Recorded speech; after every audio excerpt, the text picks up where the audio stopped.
Thank you. It is 6 o'clock and we have quorum, so I'll call this meeting to order. And we'll go around with introduction of board members. My name is George Tolumpsis. I'm the chair of the planning board. Sarah Brown Anson, member.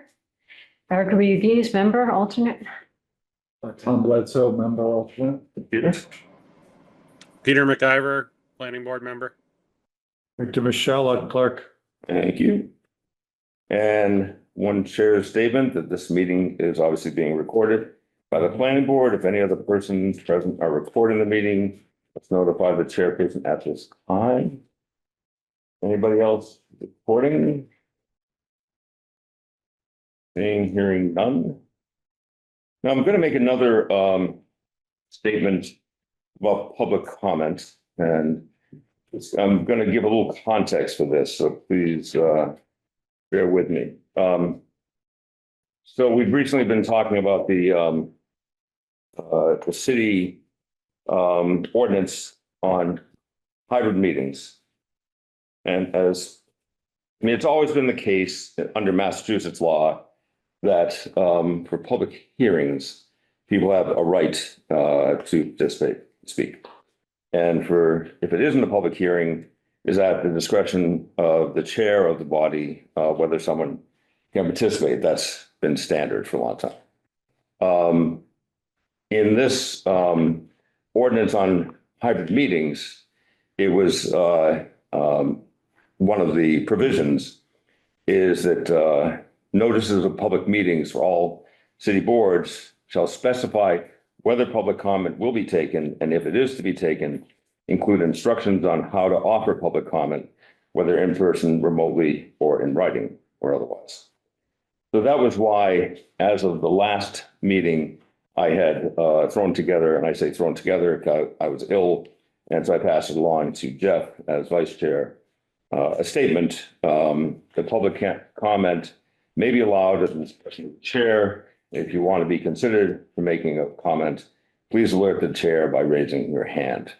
I hadn't had the opportunity under the circumstances, so I was passing a lot of information to Jeff to give more context for that.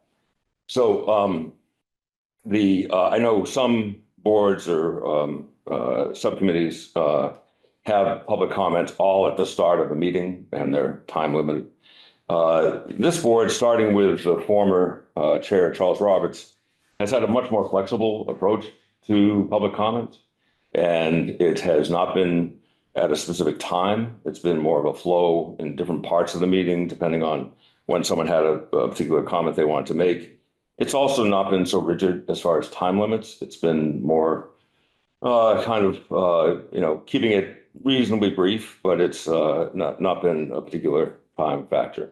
And so that had been, Charles was the chair for a number of years. I, as his vice chair, had supported that approach. And when Charles left and I was elected chair, I had continued that practice.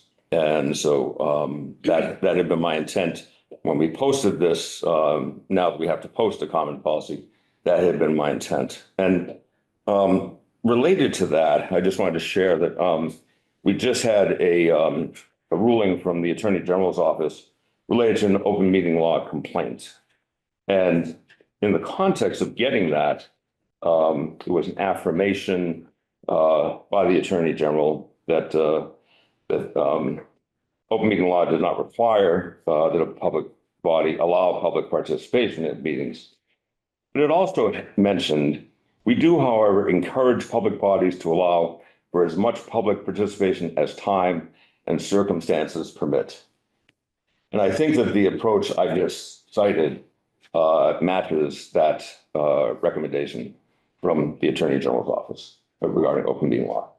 So that was the approach I was intending to take. I just wanted any members of the public who are participating to understand that at any time throughout the meeting, if someone wants to make a comment, I will use my discretion based on the flow of the presentations or the board's deliberation to take that comment at that moment, or defer it to a little bit later, or adjust the amount of time that's taken. But I just wanted to make sure everybody had an awareness of that practice, how it's going to be put into place. So thank you for listening to that. And with that, the approval of the meeting minutes. We have three sets of minutes to approve. And let me explain the first one. Is a approval of minutes that had already kind of gone through the process for April 3rd. And at the last meeting, those had been addressed. And the reason they have to be voted on again is that there were 4 board members present, 2 voted for it and 2 abstained. And you can't have a non-majority, it won't pass if there's a non-majority vote. And I also want to mention that it's possible to vote for minutes if you weren't present. Oh, that was, I didn't know that. Yes, no, it just, a lot of people don't, they assume they can't, or Or they feel uncomfortable. well, yeah, you don't have to, but you can. And you can either do it because you trust the process and that they'll be accurate, or by watching, like, I'll vote for the last minutes because I watched the, the recording. So just want to let people know that that's possible. So, Okay. so these are the minutes of, Pass. sure. So these are the minutes of April 3rd. So is there, Like a motion? please, Second. Yeah, I'll move that we approve, that the board approve the minutes for April 3rd. is there a second? He seconded. Okay, any discussion? So one sentence needle editing. This is on page 2, under B, first paragraph. Middle of that paragraph. There's a sentence. It says there was as suggestion. So I think that sentence should read, there was a suggestion that additional meetings be scheduled. So it's three words that need to be altered. You have that in front of you? Yeah, done. Okay, great. With that, edit, that's acceptable to people. And we have to do, as I was saying, I'm sorry, I have to announce that, Peter MacGyver is, I should say, one of the other bits of feedback we got from the open meeting law complaint is that when someone is participating remotely, the chair has to announce it and that we have to do all, votes by roll call. So I'm announcing that Peter MacGyver is attending remotely. And Victor, if you could call off the roll for the vote to approve these minutes. George? Yes. Chairman, yes. Approve. Sarah? Yes. Peter? Yes. Victor? Yes. Are these are non-voting members at this meeting, or are they voting members? Thank you. I don't think there's any need to elevate them at this point. So thank you very much. 400. All right. So the next minutes are for the public hearing on April 8th. Is there a motion? Yes, I make a motion that we approve the minutes for April 8th. Second. All right. Any discussion? Looking at me, I have Wait for the edits. one letter. At the bottom of page 2, under Denham once, it should be an E for effective. Which one are we looking at? Right here at the bottom, second one from the bottom, It says- effective. affective rather than effective. Okay. Should have been effective, all right, with that. You would be jobless now. Yeah. Right. That minor edit, George? yes, Sarah? Yes. Peter? Yes. Victor, yes. 400. all right, these are the minutes of May for. Motion. Anybody? Motion to approve. I'll make the motion. Thank you. Second.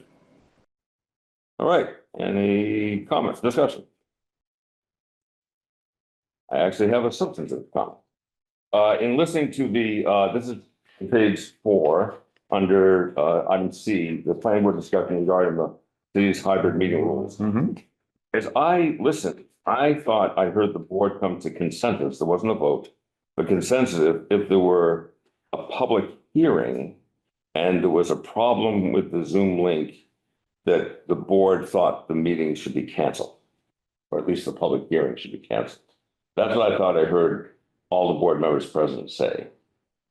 And if that is accurate, I thought that should be reflected. Yeah, if there was no way of getting in, unlike the situation we had with the earlier one, where it was completely, the meeting was completely, you're unable to attend the meeting remotely Yep, at all. yep. And yes, we agreed that in that case, we felt that since that's part of our guidelines, we should cancel the meeting if you cannot at all get to it. We did say that. That's what I thought I heard. So I think that should be reflected in the minutes. We reflect that somewhere. But it sounded like that was If everybody meeting- agreed with that. If remote access, if remote Specifically for a public hearing. access unavailable. Meeting could be canceled. Okay, in here. With that addition, George, yes. Sarah, Abstain. Pete, Yes. Victor, yes, we got three. Okay. Next. Is that enough to approve the minutes? Yes, Okay. we have three. Beautiful. Okay. Yeah. We are moving on to discussion items, and the first one is planning board discussion of a conceptual subdivision plan for 75 Oak Hill Road. And if you could actually take the seats up here, and I say Sure. that because then your voice will be picked up by the mic. Thank We you. have the letter from Marty. If you could introduce yourselves, of course, for minutes. So I'm Jonathan Saruta. I'm with Saruta Engineering. I'm doing the land development plan for the site and did the conceptual site plan. I am Jeff Brusco. My wife is Susan Fisk, and we are developing the property out on 75 Oak Hill Road. Say your last name for me, please. BRUSCOE. Thank you. I'll look at yours. No, I can't participate tonight anyway. You got your notes. Appreciate you doing it. We have the plans. Yep. And why don't you walk? We even So, have pictures. yeah, Okay.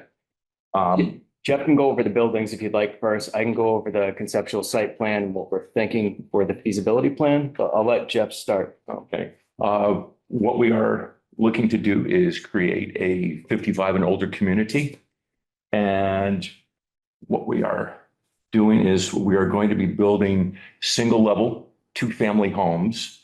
So you have people living on the outside. There's a garage, it's separating the units. These homes are super energy efficient. Does anybody know what an insulated concrete form is? You're welcome to come over and take a look. I have a full scale mock-up of the right side built in one of the warehouses. I should have brought an insulated concrete form up here. It's a new way of building. They've been around for about 50 years. So instead of a conventional concrete pour, you have rigid insulation. It contains rebar, concrete, and anyway, these houses are going to be built that way. The hurricane and the zombie apocalypse can go by. These are so solid. Strengthening. Pardon? There's a benefit of strength. Oh, yeah. Your neighbors could be screaming and slamming doors. You're not going to hear or feel a thing. These are hurricane rated. Energy efficiency as well. Super energy efficient. Yes, the floors are insulated, radiant heated slabs. So you've got an R20 in the floor, you've got an R30 in the walls, R60 in the ceiling. The shell is 2 layers of solid color, fiberglass reinforced acrylic stucco. So you've got a 50-year coating, and then we're looking to put on white standing seam metal, also good for another 50 years. Easy to keep. And I've got John here to handle the engineering and septic systems, et cetera. Right. So this is the conceptual layout. Like we said, it's a 55 and older community. It would be either a condominium or cluster development. So we're doing restricted setbacks, but maximizing opening space while maximizing use potential for the site. We oriented it. You're gonna apply as a cluster development? This would be, so we decided not to do a cluster development and go with condominium association, right? Yes. Yeah, so with the cluster development, we'd have to break it out into individual lots.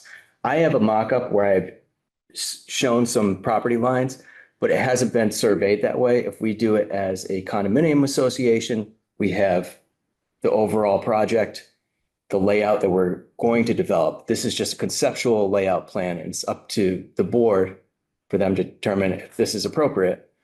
However, based off of what I'm showing here, we have possible leach fields areas. This hasn't been perked yet. It has been surveyed, but we don't have any topographic survey for the site. There's still a lot to consider before we get to conceptual design to design development. You're saying you're going to design it as if it would be maximizing open space like it was a cluster, but you're not going to go through the cluster process? We have to talk to Eric about that as well, as far as the path where we go for cluster development or condominium association. Is it just, George, is it true that the cluster requires kind of individual lots, separate lots, and it can't be one condominium kind of lot? Well, I know, I mean, that Eric was mentioning that I'd called him to follow up and he notes that he sent to the board. And he did say that would require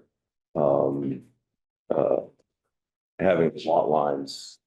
But You have to You didn't- show yeah. but he didn't go into the alternative of a condominium arrangement, so So, not totally clear on that. yeah, so I have a plan that shows lot lines, but they haven't been surveyed. They were just lot lines that adhere to the cluster development regulations that I put on a copy of this plan. However, I did a project like this for Barry Roberts on East Street, 55 and older community where. Hadley? Yep, and Hadley, yeah, off Route 9. It'd be similar to a development like that. Also, the development at the bottom of Sugarloaf, that is, what's the name of the development? Snowberry Circle. Snowberry Circle, yeah, and you're working with the developer of that as well. I was working with Mark Whiteman. Mhm. He's working in an advisory capacity. But he's more doing his own thing right now. Did you do the Snowberry project? No, I didn't. Mark did. Okay. But he's been out, he's visited my site and He's advising you on this one. he gave me some advice. It's not ongoing. It was just, It's sort of a similar type development. Team. no, he's not. So can I ask you something? With this breakdown of non-clustered, because with the clustered, you get to increase the amount of dwelling units because it reduces the minimum. So with this layout here, how does the math add up for these amount of units? And the minimum. Can I answer that? Yeah, you Okay. know what I'm asking, the minimum amount. Right. Area, square footage you have to have of land Yeah. per unit. I'll take, I was looking for it in your breakdown. I didn't say, that's why I'm asking. I see. Snowberry Circle, for example, they had the benefit of not only having town water, but they also had town sewer. And they were really, they're all two-family homes, and they were really able to pack them in tight. I've been there. I don't like it. You don't want to be able to look out your window into somebody else's home. Each one of these are, because the buildings themselves are approximately 100 feet long and they're about 42 to 43 feet deep. They are basically positioned on almost an acre. So each resident has about a half acre to play with. We're looking to landscape all the homes with perennial and herbal gardens. And then there is plenty of room out in the back area for raised beds. You're saying each of these are on essentially an acre? Almost an Yeah, acre. almost an acre. Pretty It actually almost meets the zoning requirements without the cluster development. We're still under, so we'd need, 40,000 square feet up to 50,000 square feet for a two-family home. That's without the exemption of cluster development. I have broken out lot lines on the plan. They're not surveyed. It's just basically a dotted line. I calculated the area and it meets the area requirements for cluster development. But as far as the path that we were going to take, that's a conversation that we have to have with Eric. However, it does meet the cluster development as well as if we did the condominium association group. Okay, but because if you're clustering in this zone, it reduces your minimum lot area for two-family to 10,000 Yes, we're as way above. opposed to 50,000. Yep. What you have here. But a cluster means leaving open space and tightening things up, and I'm not seeing that here. So that's why I was asking about the area, because to me, this doesn't look like a cluster. It just looks like streets. So Yeah. I was just wondering with the area calculation, if you've got, let's see, 3, 4, 5, you've got 8, right? Mhm. 50,000, what's the lot area? The lot area, it's about 7 acres now. So it's 300,000. So 8 times 50, that's 400,000. So you're short. That's why I was asking Okay. about the, because you'd be short on the coverage. And I don't know, I mean, that's as per the cluster regulation. Because you'd need to have a certain amount of open space and it would just need to be tightened up. This is all wooded, right? Right now? It's about 50-50, yeah. Yeah, so you'd want to set aside, protect some areas and the lot lines, even if you have it as a condo, there are ways you can put in a cluster, you can put all the public access in common area and then make sure everybody has their little parcel. Mhm. And it's pretty easy to lay out a lot that it's equal for everybody. And that's what they're buying when they buy their condo, that and their little bit of land, and then the rest goes into common space. It's not that tricky to do a plan. The condominium ownership arrangement isn't incompatible with the cluster. Not at all, not at all. If you need to put aside, I think we just decided on 50% of this, of the lot. Isn't that the number we came up with when we did the cluster development? But what again? Well, didn't we come up with 50% when we did our cluster development recommendations? That was 50% of. the land need to be put aside for the cluster, isn't that the number? Yeah, we but I'm used? just saying, because you're saying it's either a cluster or, We were thinking going the condominium Condominium. association route from But preliminary lot it's two lines. different things. Yeah. The condominium is an ownership mechanism. yeah. Whereas the cluster is a planning cluster or non-cluster. Yeah. Yeah. Those are Eric, planning you're things, saying two you can do separate things. condominium ownership on a cluster, so. Yeah. Or rental. Or rental, regular, yeah, you I can do think- either or, because it's an ownership. I think in terms of the board, we would think of it either cluster or a subdivision. Which That's is what. all it is. Yeah. The ownership model is kind of independent. of- Exactly. Yeah, we would think of the condominium as like a subdivision. Okay. Yeah. We've developed the first 2 properties, which meet the normal zoning regulations. That was it's sort of cut off on this one. Okay. I submitted the septic system plans. Those we had 4 septic systems, 2 for each building, as well as a site plan. And that area was perked, Yes, So your we haven't design is worked fine. this yet. but your design was based on perks there. Are you kind of assuming it's going to be more or less similar? I'm But that's assuming- speculation. Yeah, so again, I haven't gone out there and done the perk test, and this is a conceptual plan. Mhm. Well, based off of what we found in the field, it's a very gravelly site. The only area where I think that it might change, especially in relation to water table, is as we approach the wetland area.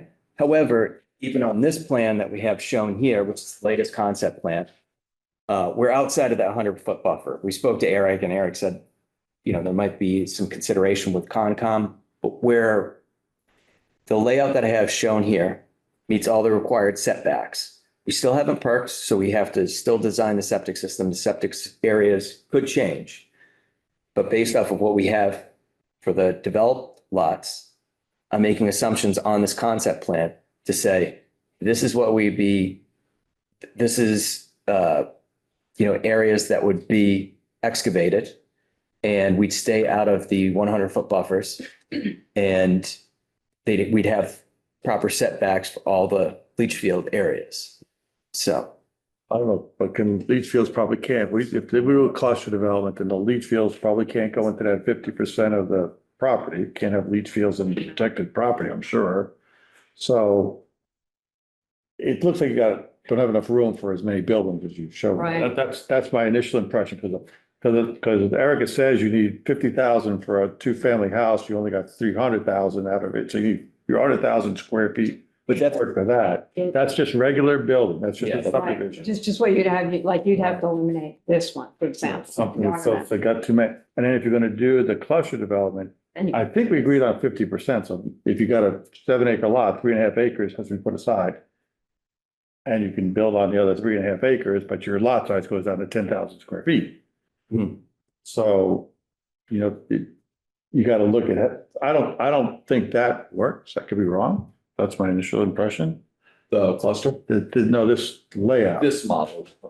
just doesn't work based This is on, based more on a standard subdivision. Well, this but is. it is standard subdivision, but the lot sizes are wrong. They're too small. There's not enough. So it's 25% common space in this zone.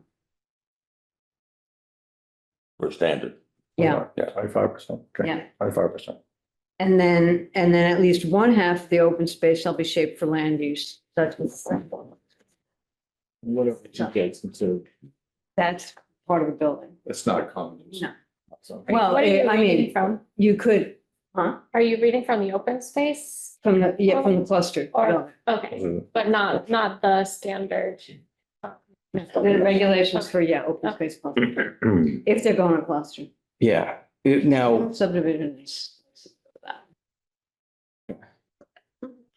I wanted to ask about Oak Hill Road I've never driven up it. What kind of road is it? Is it like a paved road or? it's a paved road, yeah. Paved road, Okay. yes. Yeah, There's town water, obviously not town sewer, so we'd have to be on septic. But I mean, there subdivisions in that area, there's, Country Club Road, that was another Yeah. project that I worked on with my father. We did that, but that's down the road. But yeah, it's a regular normal neighborhood. road. Yeah. Okay, it's not like a dirt road. No, no. I just thought it went all the way up to Leiden and. Yeah. So, yeah, I was curious about that. Yeah. Okay. Yeah, Oak Hill Road, it's blacktopped up to the Leiden border. And from there it turns into dirt and it continues up to Camp Lionel and the reservoir up there. what's the rest of the typical land use up there? So we have, it's residential C. And the above area, which is owned by Jeff as well, that's industrial, right? Yes. Yeah. And And that's, over here, we've got another 80 acres. Some of it is in Greenfield, some of it is in Leiden. And we're gonna work on this first. yeah. This would be, phase one, and depending how that went, then we'd go on to, possibility of a phase two or phase three. But the first two buildings have been started and they were, Are they the but that same? was going by standard zoning regulations for Sorry. residential C. I'm sorry, are they the same design, the first two buildings? Yes, they're the same. The lot sizes are different because we adhere to the regular rural residential C zoning regs. This was, when we spoke to Eric about it, about the option of going to a cluster development or condominium association, that's why we tried to do a compacted feasibility plan. But we needed to get some answers on that because this is, from when I spoke to Eric, it seemed like kind of new territory for him as well. So, but Seems like something's being inflated, the ownership structure and the okay. planning kind of frame you're using. Because you can do condominiums, that's not really your question. Yeah. It's whether you. Either subdivision or cluster, but Okay. And you have a lot, you can do more units, you can do, obviously the cluster gives you more options, but it also has requirements around open space that this wouldn't, this one. Right. Yeah. And they're And limited by. we would encourage you to look at that. septic is also another issue. We passed it thinking it was a better use of land, so. A clarifying question, because Eric couldn't be here, he sent us some notes. There was a, this notes here, I can't follow, that there was, we endorsed in March, an A&R creating two lots. Is that the lots you're referring to? developed on, or is that something? They're over, Yes. they're Yep. over here. Is that what you developed on? Yep, yes. Okay. So on Oak Hill Road, we've got the first lot excavated and the foundation is being worked on. Okay. That's 51 and 53. There's minimum 200 feet of frontage and 50,000 square feet. And the next lot would be 61, 63, and same thing, 200. It's near this, but independent of this project. Correct. Okay, very good. Thanks. So I have a question. If I may. Please. Why are you doing this 55 plus, Well, given its extremely remote location? well, you would be surprised. Have you ever been to our facility? We have it's Forest Products Associates. Come on. How many times have I bought wood from you guys? I know. You know I've been there a million times. So the thing is, there are dozens of guys our age. They've been in. Have you seen the mock-up, the 2x4 mock-up? Okay, so everybody says, "Well, what are you doing here?" And I'm like, "Well, we're doing a 55 and older community," and I've taken a number of people on my nickel tour, and what I've found is there are a lot of people. They have 3 and 4 bedroom homes. They don't go upstairs anymore. The kids are grown and gone. They've converted the dining room into a bedroom because, at a certain point, I don't like going up and downstairs. I know people younger than me, they don't want to be going up and downstairs. It's all one level. There's not a single step in this thing. And so anyway, if other individuals, if they can sell their 3 and 4 bedroom homes, they can move out here and people with families can utilize those 3 and 4 bedrooms. The other thing is, part of the complex up here, we have the kiln building, which is approximately 160 by 70 feet. We only use about 4% of it right now. And what we're going to do is we're going to take the rest of it, turn it into a woodworking school / membership club. We have another building over here, which had a sawmill once upon a time. That would be the fitness center with the saltwater pool and a cafe. In addition to, in this building, we have a 30 by 30 boiler room, which we are intending to turn into a pottery studio. We already have 3 small kilns, the wheels. There's a garage area where we used to park 2 tractor trailers side by side. There's room in there, and our intention is to put in 3 or maybe 4 roto lifts where if you want to work on your own vehicle, you can get in there and do so. Is that for residents? Or is that just general, open to the not, public, it's, or- it's open to the public. Nice. Uh, Should advertise. we're going to, the first thing we need to do is get the woodworking school in there. That's going to be a few months away. I need to just kind of focus on this right here. But I'm really excited. What I want to be able to do is advertise and, just piggyback some advertising on the email that goes home to students. Now, granted, a 6 or a 7-year-old, they can't run the equipment, but they can certainly glue and clamp and sand, rub a combination of mineral oil and beeswax into a cutting board as a present for grandma, grandpa, or, make birdhouses.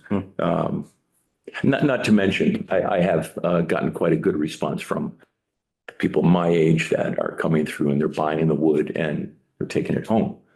They'd love to have a place with a shop that is just more than a few small tools.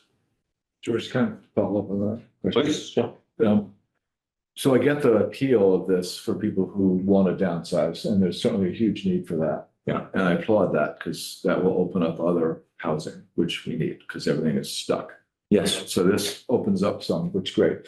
But why limit it to them, to older folks? And what's the concept there in your mind? Is it part of the marketing? Is it you think it'll be easier to market the community if it's over, 55? Or Because you're not getting other economic benefits, I don't think, are you, from it, or is there, you know, is it the services you're gonna add to it are all gonna be designed more towards the older group? It's geared more toward the older group. Can I see the elevations again? Of the units. Yeah, the buildings. Oh. Yeah, sure. And you don't have any plans there, right? I mean, you don't have to, is it one bedroom or are they? In this section here. No, I just asked you not to. Oh, okay. So I'm just trying to imagine. They're two-bedroom units.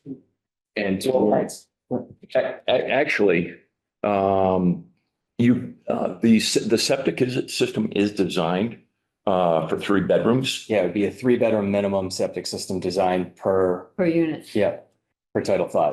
So in this section over here, it's approximately 18 feet wide, 40 feet deep. You have 2 bedrooms, 2 full baths. One of the bathrooms has room for a side-by-side washer dryer. The section in the middle, you have your great room, which is your kitchen, dining, living room. And here's a back view. Being one level, it's basic. Everything in here is ADA designed. Our gal came through and she's like, okay, wherever you're going to be having, a grab bar, we're going to have all the blocking in place for on down line if you do need a grab bar, but 3-foot doorways, 3-foot hallways. It's basically designed so that should you, if you're ever wheelchair or walker bound, you can wheel in the front door and you can wheel right out the back door to your patio. The garage, I've been to a few places where they have 2-family homes for 55 and older. Hatfield Village would be an example. And I've got a friend of mine that lives down there. He let me get inside. Everything was very small. The bedrooms were very small. The bathrooms were small. His garage, that's the other thing. The garage is approximately 15 feet wide. It's 24 feet deep. I designed it so it's large enough I could pull my 4-door pickup truck in there, hit the tennis ball, still have 4 feet in front of the nose. You know what I'm talking about.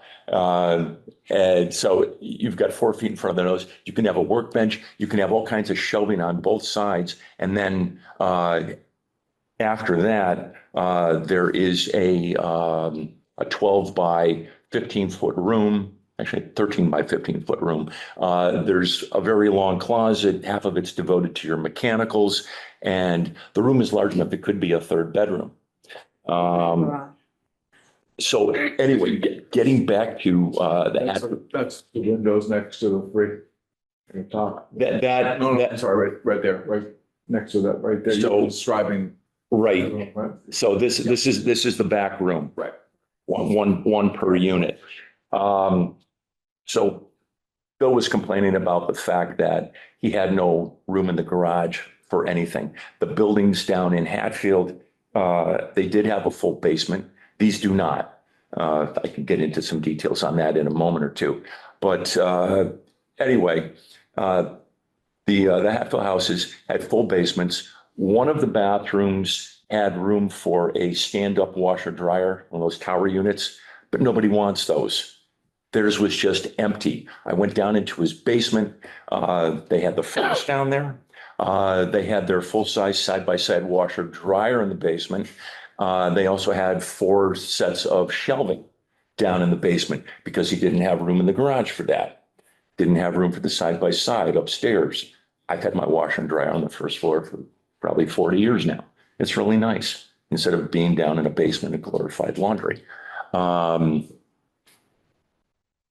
Anything else? The project that I did on E Street, that was a 55 and older community too. And I did that for Barry Roberts. I believe that the total property was about 8 acres and we fit 35 units on there. So I worked with Kuhn Riddle on the layout of that and I assisted him with that. But primarily I was in charge of doing the stormwater management report, the civil design sets. So doing it from design development all the way to construction documents where the building planning, that was something that Queen Riddle that I worked with them, but it was really their layout that I developed the civil plans for. So, and I worked with my father, Bill Suda, on that, so. So I have a couple of other comments. Sure. Did you have No, another go ahead. question No, about that? Do we still need this? And it's really not. No, no, Oh, okay, it's not our real concern. yeah, and it's not There you our, go. it's not in our. purview. But it just, it ties back to Very- it's another a good question. question. Is the, so there's no landscaping here? And you talk about privacy, having privacy for people, so there's a shared driveway, and obviously it makes sense to have a condo association, so neighbors aren't fighting over who's plowing the driveway. Mhm. The shared driveway, and you save money because you've got, one curb cut for 2 units. I could see that logic. I would love to see trees Oh, yeah, of shading course. here, and also, vegetative buffers between the buildings or Mhm. screening or something like to make it more Yeah. private. Oh, Personally, I can't stand driving up to a building and having a garage right in the front, but I can understand. I mean, maybe there's a way to do the curb cut on this side and have the garage coming on the side, but I know why you put it in the middle, but and then you get all sorts of firewall. Well, you have to do the firewall anyway. Well, But no, that's just my own, I know I'm not supposed to comment about the architecture, but just to make it more livable and more pleasant. And I don't know, do you have sidewalks? You're not gonna do sidewalks. You probably don't need. Well, eventually we put the sidewalks in again. This is just the concept Okay, feasibility. But- So what are you considering relative to the planting and the landscaping? So that would be explored in the design development plan set. We'd also have to manage stormwater, so we were thinking some sort of decentralized LID techniques. So utilizing rain gardens, some infiltration on site. I mean, we still have to meet the 10 stormwater management standards regardless. So, and also addressing the stormwater BMPs, the SWIP. However, as far as landscaping, of course, we could add landscaping. This, again, this layout, I went out to the development on the bottom of Mount Sugarloaf, took some of the setbacks and some of the ideas that they had. However, that development is even tighter packed than what we have here and less open space. They also had the luxury of being on sewer, so we have to take that into account to have the septic areas. But yeah, that would be designed further as far as the landscape that would be shown in the design development plan set. So have you talked to the fire department? not yet. They're gonna, oh, we, Some sort of turnaround, yeah. oh, it's the, let me borrow this. So getting back to the landscaping, right now, this is all wooded. We're not clear cutting this. Uh-huh. It's all gonna be, it's all cherry picked. Okay. That's good. The idea is to leave, because that helps with the stormwater management Mhm. tremendously. Oh, I know. As you know, yes, I don't have to tell you that, you know that, We both know that. Yeah. love the trees. Yeah. And what we're also looking to do is along the property line, yes, we have to have a 30-foot setback, but we're also looking to put in a 10-foot wide trail. If we followed our property line, we'd probably have about 3 miles of hiking trail or taking the dog for a walk. Yeah. Yeah, there's a lot of, Yeah. Yeah. So, okay, getting back to that, this area up in the industrial section, that's all cleared out.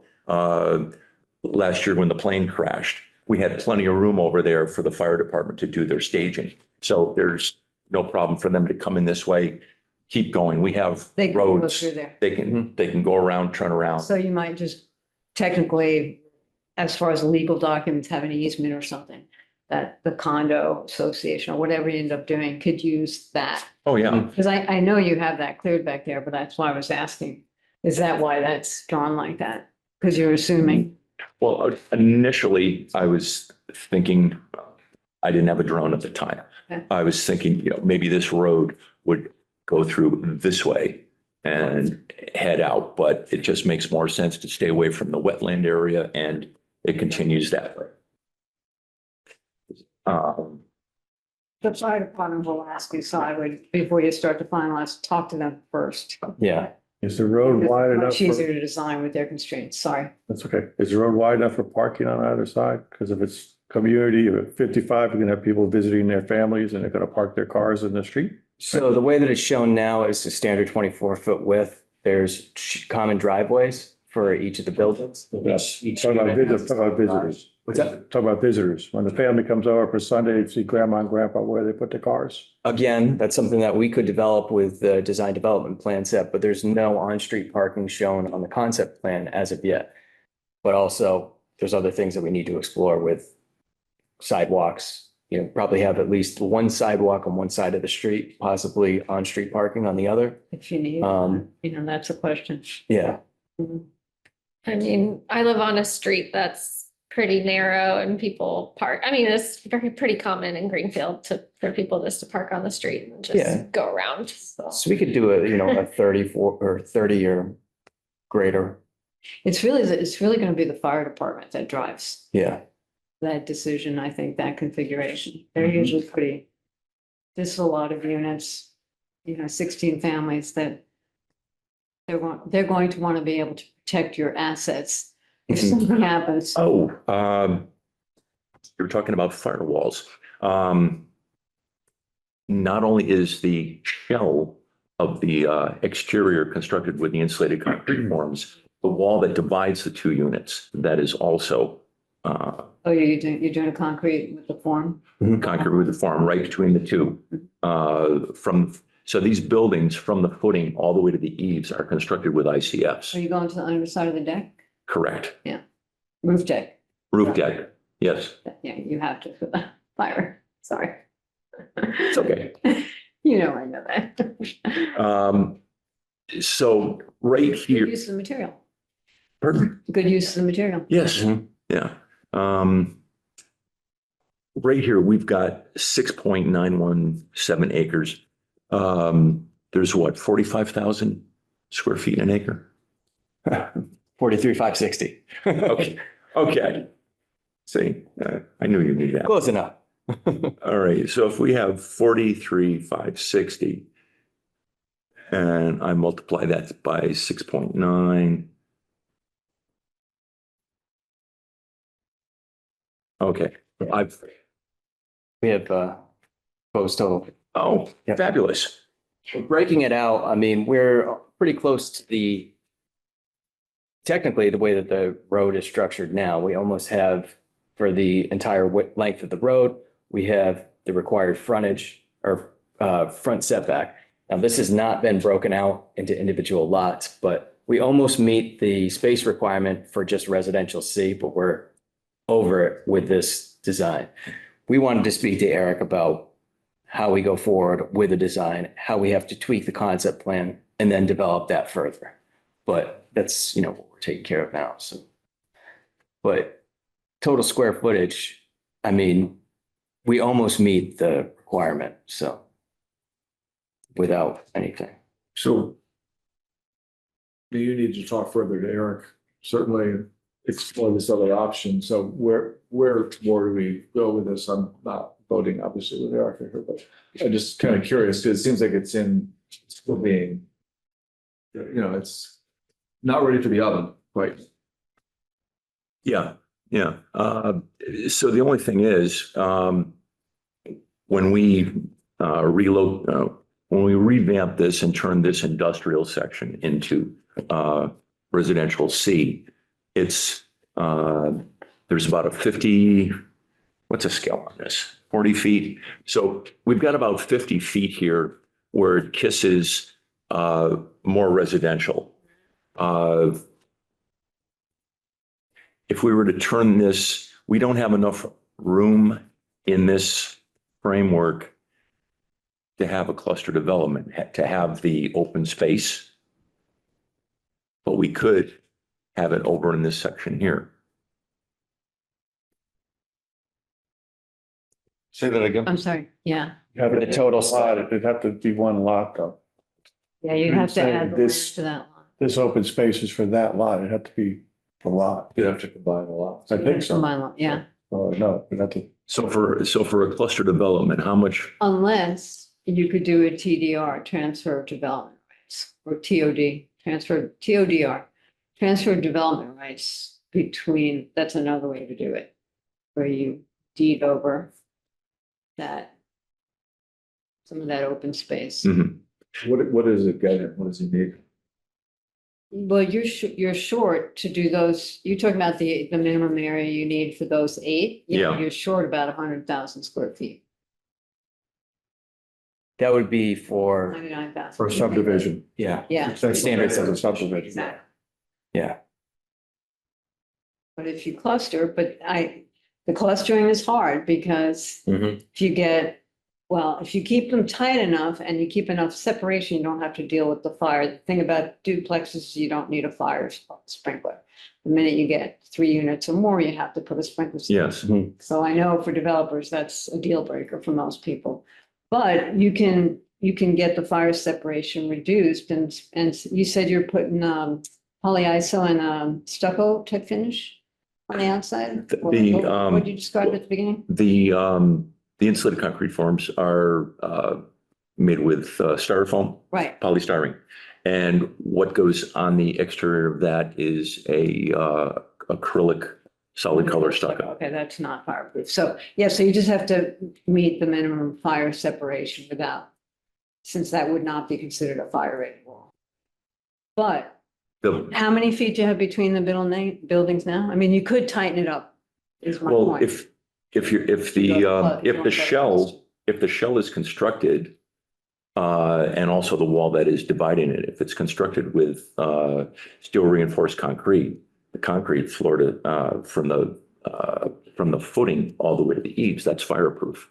And there is going to be sheetrock on the inside of Is it this. an actually UL rated wall? Because the foam melts if there's a fire and the acrylic stucco could also. That, well, the acrylic is going to be on the outside. That's what I mean. I'm talking about fire between exterior walls. So if you hypothetically, if you don't want to increase the land area and you say, okay, I'm going to go to a cluster development. So you have to tighten up the layout a bit so you have more land that you can set aside as open space. So it's not just a subdivision, but it becomes a cluster. That means you have to push the buildings closer together. Do you see what I'm saying? Yeah. Just the other design option as opposed to the Yeah. regular sub. I really don't want to squish them any tighter. Yeah, so then that's it. Then you need more land, Or more you land or Lose one one or- duplex less. get rid of one of the buildings. Yeah. Two of the buildings. Maybe you get rid of this one and you have your turnaround here or something like that. Oh, well, the intention is to continue with this road up that way. So we don't need to have a roundabout there. I'll call on myself, and Nancy, I will assure you, I've seen your hand. I'm gonna wait till we have input from all board members. And then see, yourself, but also if any other members of the public want to weigh in before we wrap up this item. So would we need an extra 100,000 feet over here? Or get rid of one building here? Just the parcel needs to be, yeah, either or. You need a parcel 100,000 feet bigger or get rid of one duplex. I think I would rather use this land over here.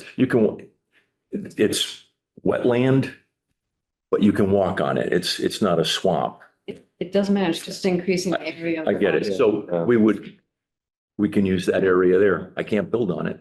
And I know from the point of view of the open space cluster development, we specifically said that can count as open space. Right. Because it doesn't have to be used for things. It's valuable because it's a natural space. Yeah. Yeah. So, it's up to you how you want to, as long as you meet the requirements, whether you want to do a standard, cluster, subdivision, or if you want your own space. We did recently revamp it, the open space cluster development, within the past few months. And we included some incentives for developers intentionally to try to encourage that. So if you haven't looked at it, recently, I encourage you to check it out. I haven't seen a thing. Oh, Yeah. okay. So- So I'd encourage you to look at it because Yeah, Eric Well, can advise you.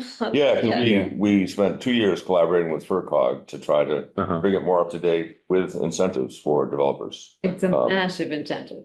You basically triple. So encourage you to check it out. So, but just, When you say you basically triple, you mean, You triple the amount of duplexes you could put. but aren't we also limited?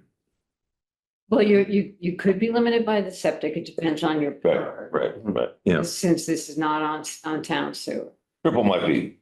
Well, technically, you're going from a 50,000 requirement down to a 10,000 for a duplex. It could be an increase. Yeah, it could be a very nice thing. But it sounds like you already have an opinion on aesthetics and Right. what you want it to feel like for Yeah, the yeah. residents and Yeah. stuff. You'd have to Which add is quite a totally bit more valid. land.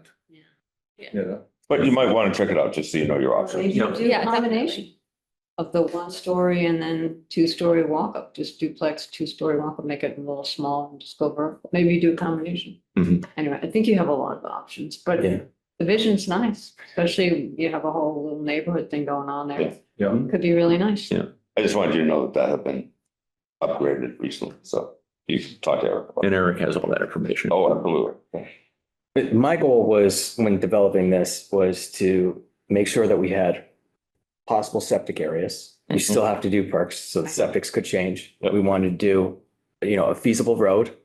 We still need a lot with topo, with doing perk tests. I mean, even before we can, break ground and start designing the buildings. However, based off of what we've seen in the front, where we did those first 2 lots, I'm assuming the septics would be pretty similar in that area. I know an excavator that worked there. It's all gravel. And he didn't dig far towards the wetlands, but it's a pretty gravelly site. So perk rate was less than 2 minutes an inch, which means if we don't hit water table, we can utilize trench systems. I was trying to maximize building potential while taking into account, all right, we're going to need septic, we're going to need this area allocated for this. And like I said, decentralized stormwater management, but there's not an overly, abundance of impervious on the site, at least how we have. John, it how now. much bigger would the septic, the leach field be if you're doing you said you designed these for 3 bedrooms. So let's say if you did it for 4 bedroom and it was 1 leach field per duplex. So each one of the leach fields, it would be 33% bigger, so it's based off capacity. Now, the size of the system, that depends on the percolation rate. We were getting less than 2 minutes an inch, which is as high as you can go. When you go above 2 minutes an inch, you have to have 60-inch separation, but since we didn't have a water table issue, I mean, we dug, 13, 14 feet in some of the front holes, didn't have any water tables, so we were able to use trenches. When you go from a 3-bedroom to a 4-bedroom, the capacity increases by 33%. Doesn't mean that the septic system is 33% more expensive. You use the same tank, you're using the same, general layout. It's a little bit extra on the size of the leach field, but, as far as, So that could potentially be an option, right? To just do 1 leach field per? well, we wanted to Or you have, want to keep them completely separate? I'd like to keep them separate. Everybody manage their own? Yeah. Okay. yeah. Yeah. I mean, there is also possibility of doing a centralized leach field for the whole association, but that wouldn't be, if it was a condominium association, that is not I ideal. would seem more condominium. Yeah, Well, maybe exactly. let's Do a whole other can of worms with the state. Yeah, exactly. That's if we were going condominium, but I've done some systems that were. If you have multiple families, if it's not condominium association, you're not going to be able to do that in this case. But we have, our goal was to break it out for each individual unit to be on its own septic. Yeah, that way you're not responsible for somebody else's septic system on a multifamily. Is there? I'm curious, as you kind of market this, how your market reacts to kind of a condominium ownership and all the stuff being managed by the association rather than, the individuals having to kind of still do everything. people are moving out of their homes and are now kind of being, not have to manage this big house anymore. Do they prefer to move into a condominium where the association manages this kind of stuff? Or do you feel like there's more of a market for people who still want to have a sense of ownership and, you know, I manage septic and I manage all my stuff?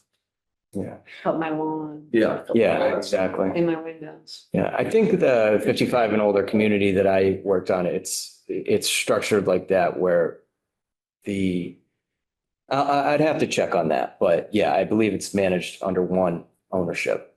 So, And there would be a company that would come around, mow your lawn and take care of your driveways. How you're, yeah, But then the whole backyard is yours if you want a garden and have raised beds, et cetera. Right. Just a couple other comments Eric can pass along. Just wondered if the application, if you would be rather requesting any waivers of subdivision regulations, if you anticipated that, and if so, then need to be in writing, of course, but. And he was, I think you referenced this earlier, but he would encourage you to submit a preliminary subdivision plan rather than a definitive subdivision plan. He said it's not required for residential subdivisions, but it's highly encouraged. And it sounds like that's what you were planning. yeah. I mean, where give this, you a lot of time. As a next step, Yeah. yeah, so. and then we meet the requirements of that where there's other things that aren't shown in the plans, sidewalks, things of that nature. But again, we don't even have. And wouldn't at that point, George, correct me if I'm wrong, wouldn't that be shared with the other departments like DPW and the fire department, et cetera? So you'd Yeah. get their input there too, but I would meet with the fire department first. Yeah, Don't even wait for that, just get it up front, so you're not doing things. no surprises. Yeah. Any other comments, questions from board members? Peter, anything from you? You good? I looked up the Logic Blocks, who makes a lot of the ICF forms out there. And the insulated concrete forms actually have a 4-hour fire rating. 4 hours.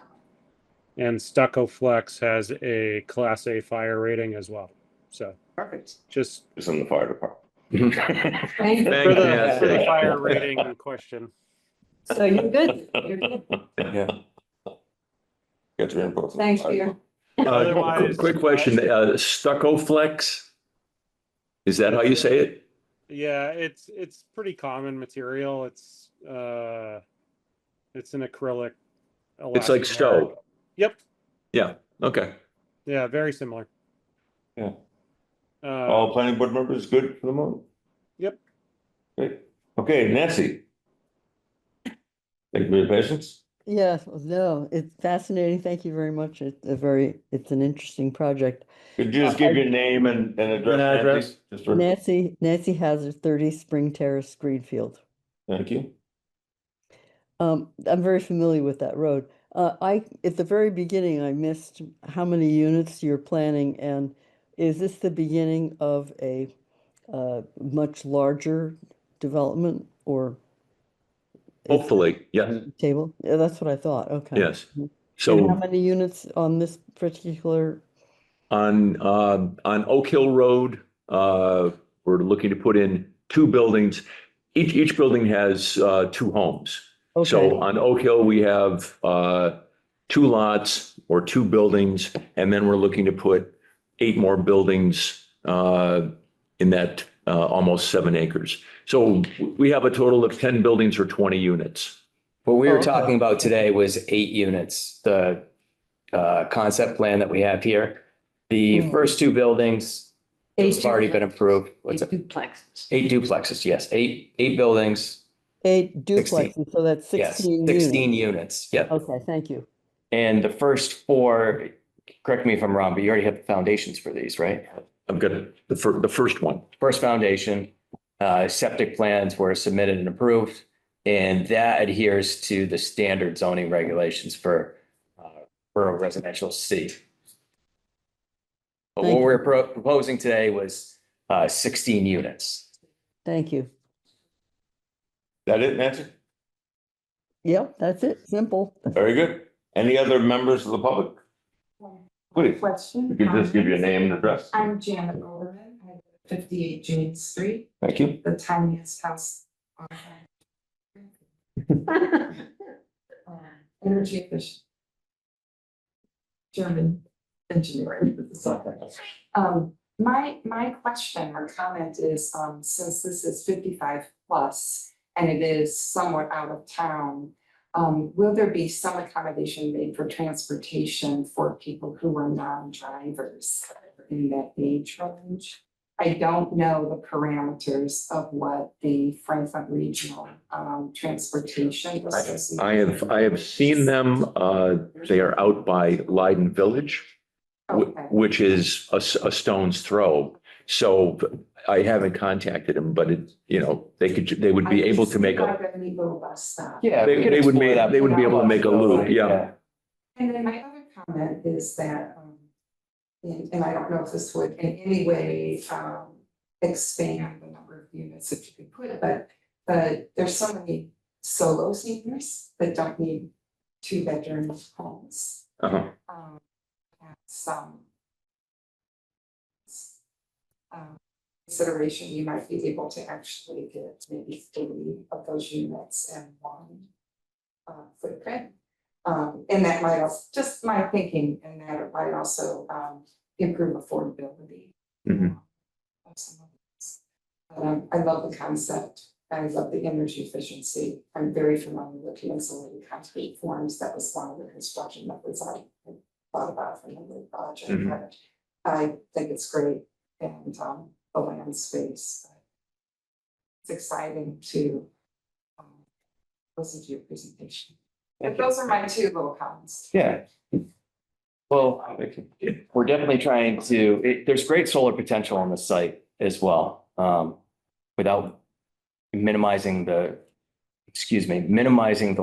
land clearing.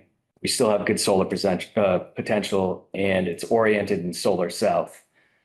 Based off of some, the buildings in the upper area are off of solar south, but we still have good solar potential for passive and photovoltaic, which is something that we were thinking about doing later on too. However,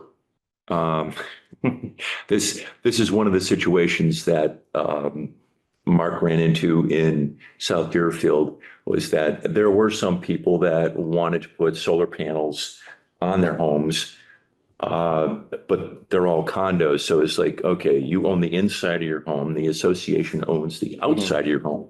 So it was like, no, you cannot put the solar panels up there. So what we've been doing is toying with the idea of having a common space where, some sort of a pavilion.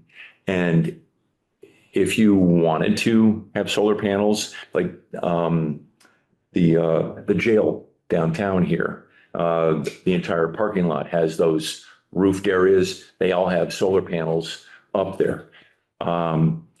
We've analyzed the buildings. This is I will make my point here, but we've analyzed the buildings and they're so energy efficient that you would not get your money back by putting solar panels on these homes.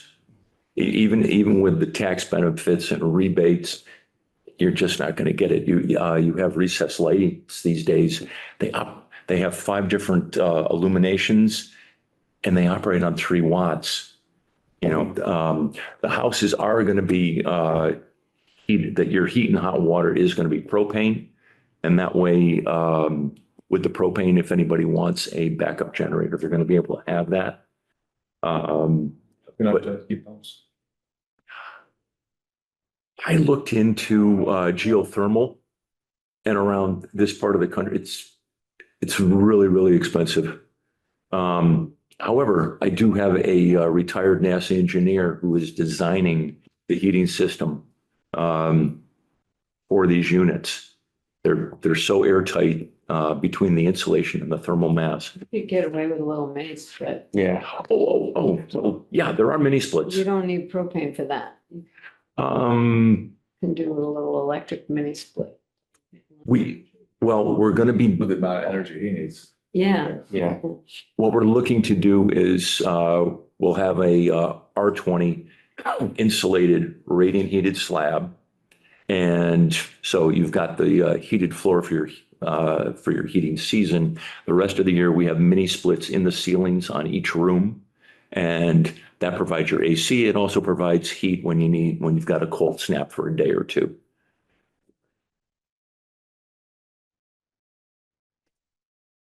The energy code, by the way, you are going to be required to have it solar ready. Well, it is, That conduit's got to go up to the roof. yeah, we've, Energy code requires it. yeah, so I couldn't do it without, So EV ready, it is. put that conduit in. In Greenfield, it's just the hookup for the EV unit. No, this is building code. Okay. Building code and energy code. It's actually the energy code of Massachusetts that specifies solar and EV ready. Yeah. For all dwellings. So, Besides, just anything new. It used to be just multifamily, but now it's every unit. just out there real quick. You can get plenty of solar. Yes. That's, unless with the 50% tariff on steel and aluminum, and you've got. So anyway, right here in the center, you can see it a little bit better here. The dividing wall between the two units extends past this wall by about 4 feet. So what you've got is in this area here, you've got about a 5-foot overhang. So you've got your apron and your walkway that's covered, and the EV hookup can be put on this wall that is coming out of it. Perfect. Yeah. Perfect location.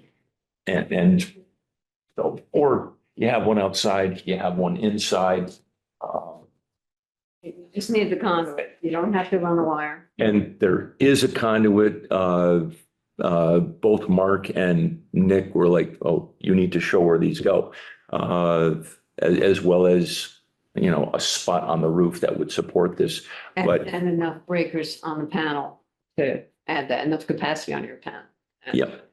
No, my electrician is, been in the business for 40 years, and he mainly focuses on, commercial and industrial, and he's intrigued by this project. He loves it. So Great. we're there.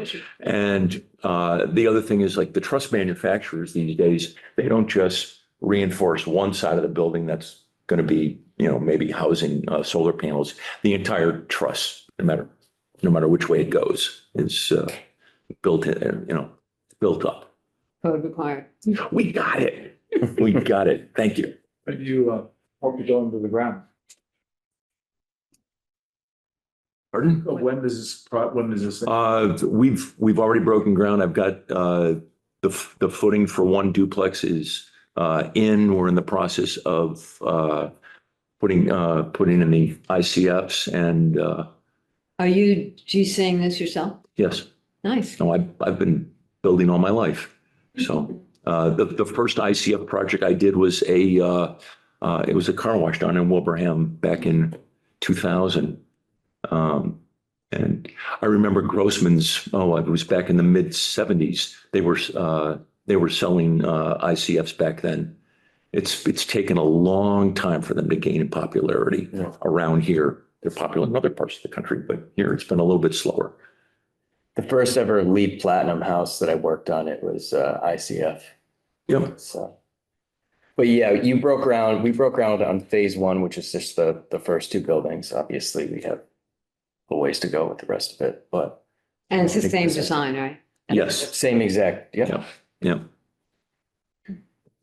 And, you know, I do have my stick framed mock-up. I started off way back when, you know, I had my graph paper and I was putting pen to paper, but wasn't working out. So I built up some stick frame panels, and I do have the mock-up in the building, just so I could tweak walls a little bit here and there, because there are 2 bedrooms and 2 bathrooms, and it needed a good flow. But so far, I have a lot of interest. I have not taken any deposits. Everybody is waiting for first unit to be done so they can come inside and go ooh and ah. Is there anyone, member of the public participating remotely who hasn't spoken, who would like to, provide a comment or a question? Nancy, have another- Seeing none, Nancy, you have another comment or question, or is your hand just still up there? No, I do have a question. Please. Could you say more about why you're choosing to heat the buildings with propane? Let's see. Well, it's been my experience that sometimes the mini splits just don't cut it. And secondly, I love a radiant heated floor. And as you get older, you get colder, and having that consistent heat, But you can do that with heat. it's more expensive. But I also like the idea of having the propane there for a backup generator.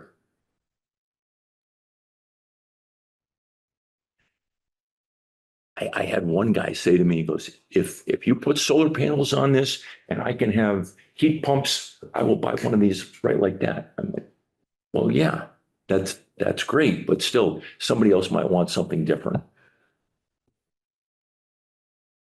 We'll get there.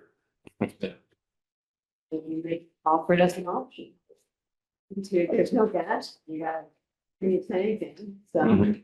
what size tank are you? Probably 1,000. If, and it's all dependent on, do you have a generator or not? You could get by with 500 gallons. But if you're going to have a standby generator, you want to have 1,000-gallon tank. What's your R value of the roof again 60. and the walls? They say, without the thermal mass of the concrete, it's about 22. But when you get the concrete in there, looking at upwards of 40. It's airtight. Yeah, So- the air tightness is more important than the amount of insulation, so, I mean, you're not gonna use a lot of electricity. So you might have, you're gonna have to get, energy ratings on these things anyway. For your permit, you have to get, We've got the HERS rating. you gotta get the HERS. That was rating. part of getting the building permit. Okay. So what was do you know what your HERS score was with the propane? And with the super air tightness and all the insulation features? Well, we do need to put in an ERV.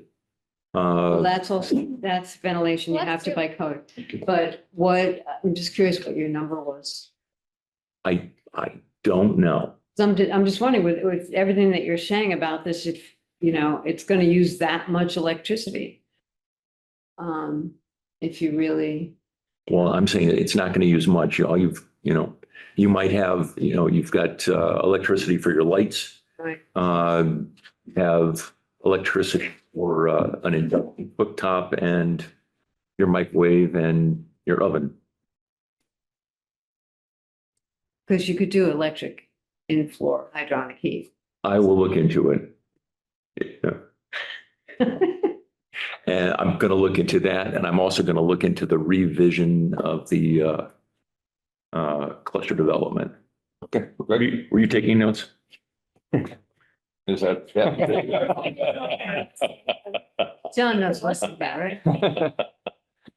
Okay, very good. Thank you so much. Thank Okay. Look forward to Thank seeing you you. again. Yeah, thank you. So we're looking at gaining 100,000 square feet in an adjacent area. Would we need more than that? No, not this size. And I would run that by Eric as well, just to do that with him, so. But just to meet the dimensional requirements. Yeah. For this zone, for RC, it's 50,000 per unit. Okay. So you Can you include, 16, do we need to subtract the area that the road covers? 50,000 per duplex, per two family, just to clarify. I wrote it down. It's RC, yeah, it's 4,000 per single family. You have a two family, the duplex, so it's Yes. 50,000. I'm sorry, it's 50,000, 40,000 lot size for a single family, 50,000 lot size minimum for a two family. And And the area, they're two family. the area the road covers. Yeah. Doesn't get Uh, excluded, does it? Usually in the area, let's see. Okay, That's so for are, standard. so are we still talking about That's the cluster next development with the lot other? Lot size. I think the road is for coverage. Yeah, Road counts as coverage. but what you were talking about there was standard for residential C, for the 50. For RC. which Yes, is zone not area. cluster development. Correct. Cluster development, that's a whole Cluster development, it goes down to 10. 10,000 per duplex. Yep. Even with the septic system? Yeah, the septic's independent. This is just lot size, dimensional requirements. Okay. But then you have the Number open of space units. requirement, but we could, And you still allocate have to that. do the septic work. Yeah. yeah. But we could allocate the open space requirement utilizing the wetland area, but again, we'd still have to explore that. Like I said, I had a plan with the property lines broken out, so it does meet. Yeah, 'cause Based that's off of just- demonstrated. I mean, this is just a sketch that I did, but Mhm. based off That is correct. dimensional requirements. Based off the dimensional requirements, we meet that for the cluster development. However, with the open space requirements, it's another consideration. So we need to. I would read that so you're more clear on what the open space, the cluster will do for you. Right. It sounds like having that man that you know, if that's available, because you don't have a Yeah. use for it. Right. Give you a number of different options here. Yeah, And you probably have enough land on there to do that. Cluster. with that, I wanted to just The to, lots go down to 10,000 square feet. That's, Yeah, that's, you know, it's a pretty big reduction in It's a huge the required reduction. lot size. and to make sure that we have I wouldn't the, have to do anything with the adjoining space. yeah. I'm just a lowly septic guy, so I was trying to make sure that there was enough room for the leach fields and. You can get it on, the space requirements. That's your driving or your limiting factor, then so you don't fit on a 10,000 square foot lot. Leach field, is that open space or is that, how is that considered? That's part of the lot. You can't put it in the open space. Yeah. Part of that. And they don't have. to be anything that's 10,000 not square. developed is considered open space. So sidewalks, parking, driveway, that's all. Well, that's what I'm saying. They don't have to be 10,000, Yeah, but you yeah. can go as small as that. Small Oh, as- thank you. It Small gives you as- that. Right. Yeah. It's yeah. just, Gives you- yeah. Gives you Right. Flexibility. You're valuing some degree of space, obviously, so. Yeah. Well, I'm pretending like I'm living there, which I am. Go down to 30,000 square. Yeah. You don't have to. Yeah. So the building itself, let's say you've got about 40, 42, say 43 at the most by 98. So it's 4,000, 4,200 square feet. And you need a minimum of 1.5 acres of open space, which you would meet that. Anything that's road, anything that's paved, covered, or that's not considered open space, so. You need 1.5 acres per. No, altogether of the total development, if you're doing cluster. Mhm. If you're doing cluster development, you'd have to set aside a total area of 1.5 acres Is it? as open. Really? space. Yep, it's right in here. Which we meet. Yeah, we were way above. Yeah, I mean, you already have that. You were saying You already about have that. 50%. I thought it was. I'm sorry, 1.25. Where are you getting that? Right here, in no case shall a parcel of common open space be less than 1 acre in urban residential zones or 1.25 acre in suburban and rural Yeah, but residential. we have a requirement that we have, so you said it was 20%. 25. But it's a 20, so you got, so you got 8 acre lot, you need to put aside 2 acres.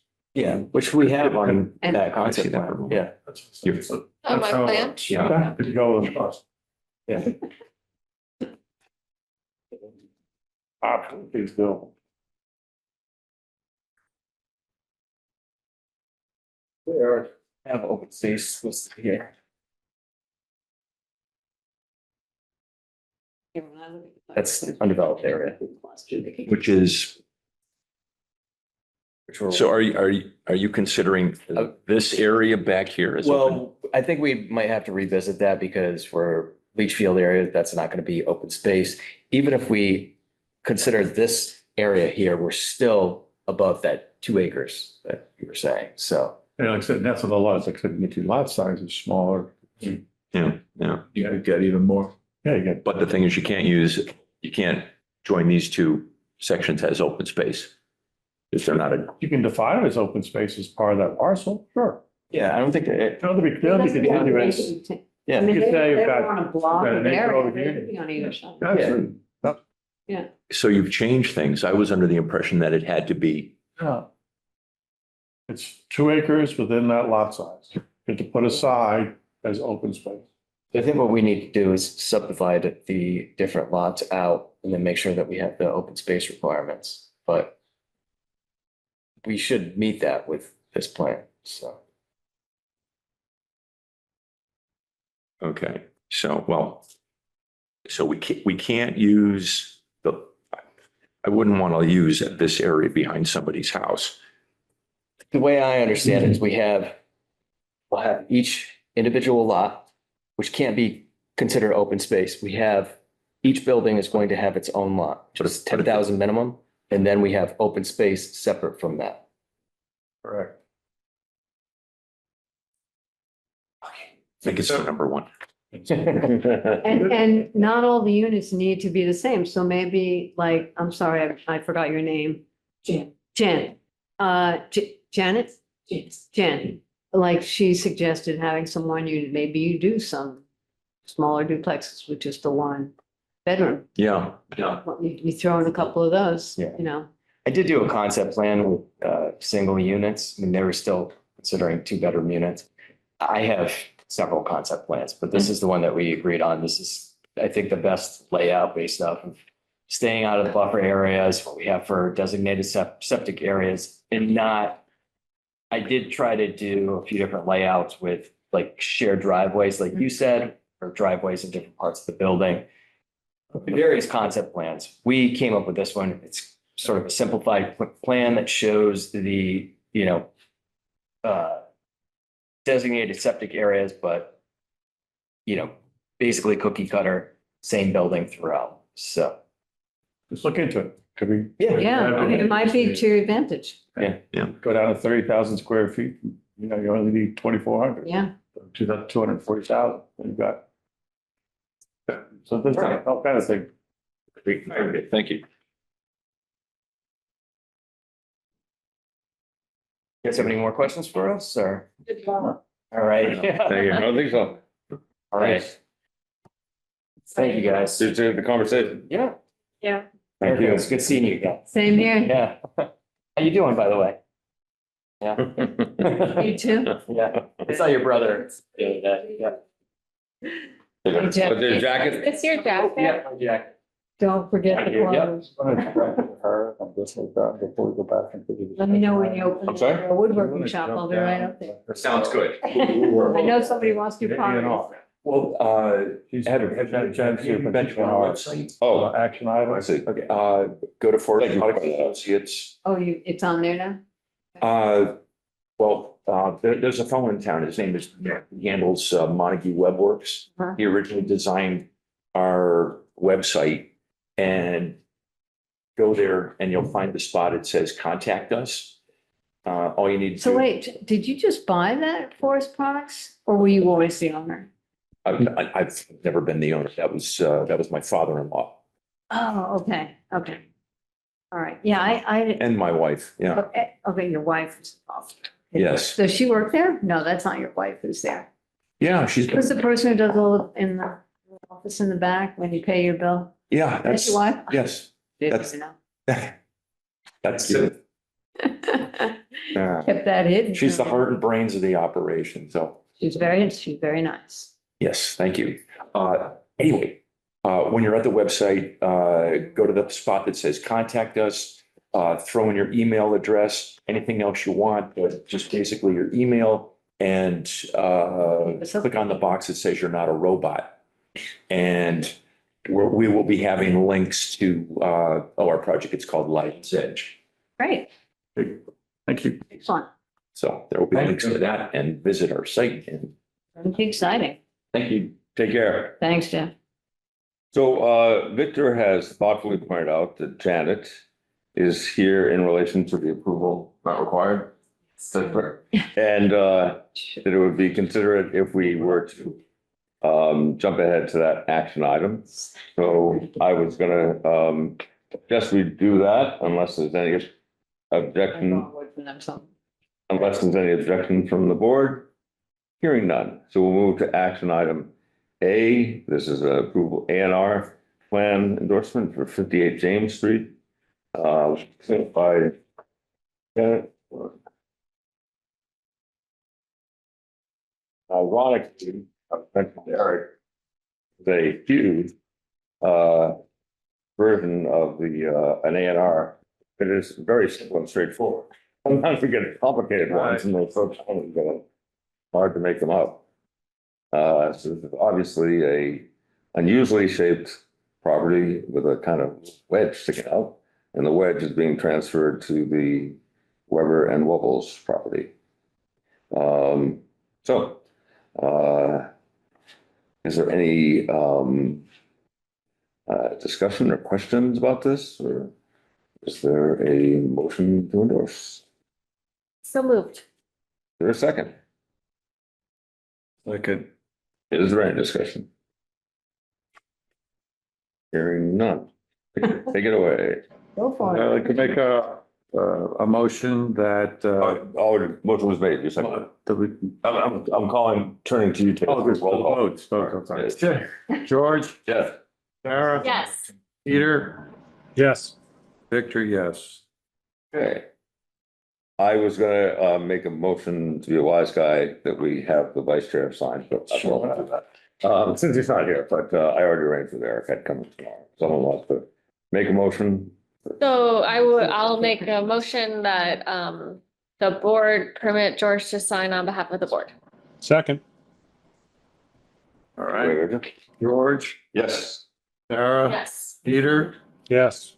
Victor, 400. Okay. That's it. That is it. This is a, for waiting. if you hadn't heard from Eric, this is an incredibly obscure process of that happens only in Massachusetts. Our approval is not required. I understand. Yeah. We'll explain that to you. Okay, yeah. Yeah. He enjoys. When did you build your house, Janet? 2019, Is it, Lovely. and is it two-story or one-story? one story, 483 square feet inside, 572 feet.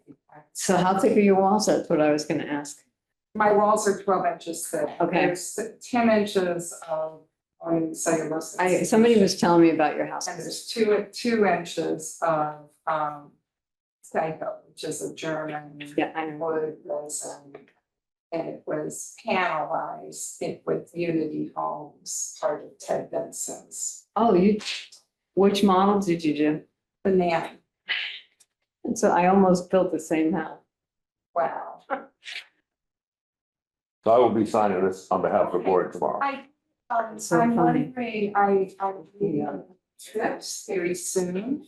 And I know that he's going to want to see a copy of this so that we can get the deeds rewritten and registered. So when I come by Eric's office and then pick up You get it from a Eric, couple yeah. of copies from Eric. I expect so, yeah. Okay. I'll just be signing it tomorrow then. I just wanted to make sure there wasn't any questions. I had fears that if I sold the property at some point, that somebody might buy it and decide to put a dog run in my neighbor's backyard. Sure. And I really like them. So Very nice for you to it's kind do. of odd, that little lot covers the entire length of their backyard. So Not that's, anymore. it's really Yeah. interesting when Not you look at anymore. the lot shapes in Greenfield. All right, thank you all Thank you. very much. You're very welcome. Thank you for Take care. your patience. Okay, so now we are on to planning board continued discussion of the proposed master plan. Updates, specific focus on the vision, goals, strategies, and implementation. And implementation items, the natural, historic, and cultural resources chapter. So I added for this time the implementation item. So I know, watching the video, last time had a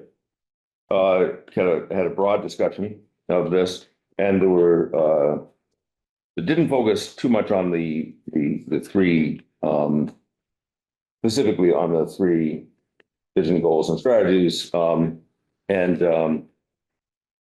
except for Victor made a couple of proposals that voted on where we brought up. So, I wanted to ask, I assume we should start with the vision and then see if people want to go through the,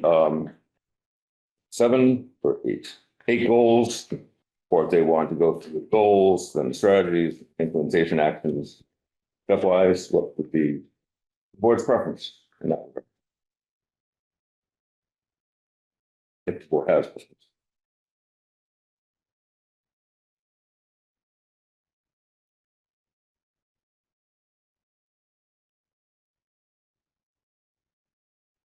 Are you being asked to sign off on all of these? I mean, We, Could go through them individually just to make it official. well, this will become an official Right. part of will become the replacement Mhm. for the chapters, these 2 chapters. It's a planning board document, so, yeah, so, Sign off on. yeah, so, yeah, we're going through it, word by word. And so the first step would be looking at the vision, which is at the very top. Is there a copy of this online that I can get? It's been sent around several times and. Yeah. so, Yeah. um, No, I was just trying to get it. He's on. You can have it. We're good. Okay. We're good. So I guess, start with the vision, of course. Is there any recommendations for alterations to that paragraph? Or is that, can we sign up on that? To me. We alternates, full Yeah. conversants in this conversation. Alternates can Convert. discuss, Okay. fully discuss anything before the board, Just can't vote. just can't vote. Unless elevated, right? So I'm just asking, is there anything someone wants to say about this paragraph? That they think should be changed or anything missing? No, it works for me. As long as we're enriching, that's in there. And we could vote on these sections piece by piece. We could go through and recommend changes and then vote on that. Well, let's not vote everyone, because we'll have to do every one of those things with Okay. roll calls. Okay, Yeah, wouldn't we?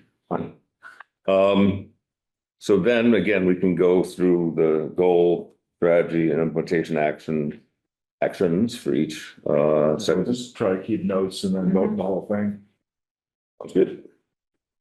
So, the next is, National Historic and Cultural Resources, goal number 1.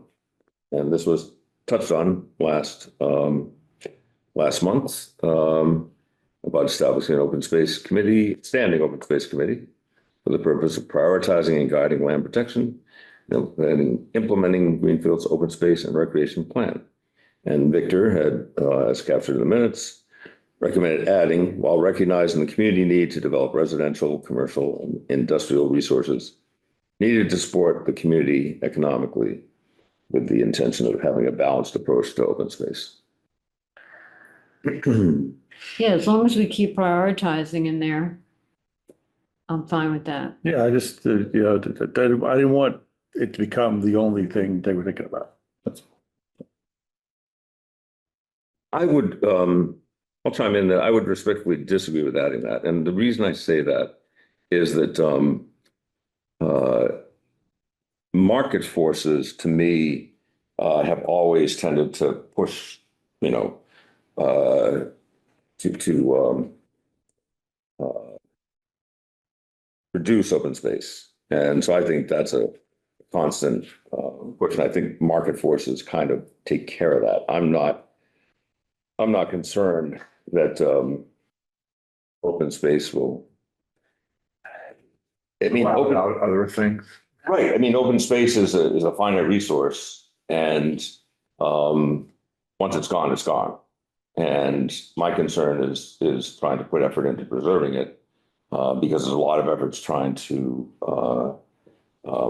change it into something else. And I think those forces will, find a way to do that. And in some situations, as you're implying, but it'll make sense.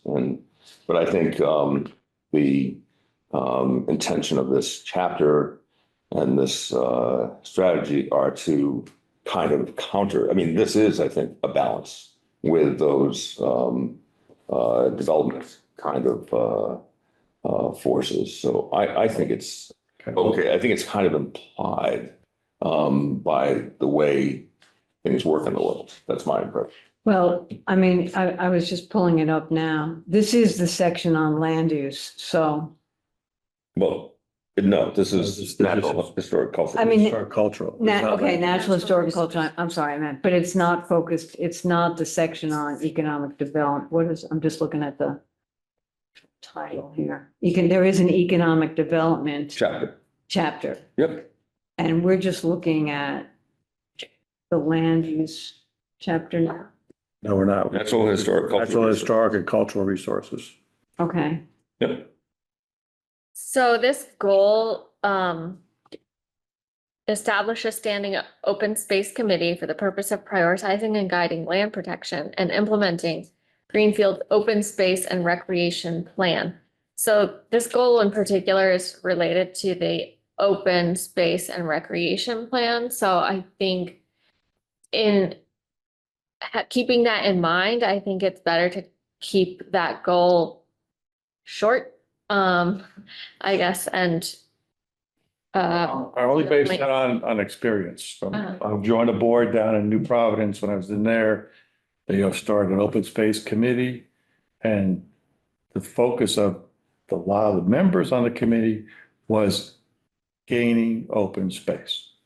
So when the greenhouses down the corner were abandoned and were sitting there, they wanted to buy those and turn them into open space, take them off the market, take that commercial spot off the market and make open space, which then raised our taxes because now so that was my concern.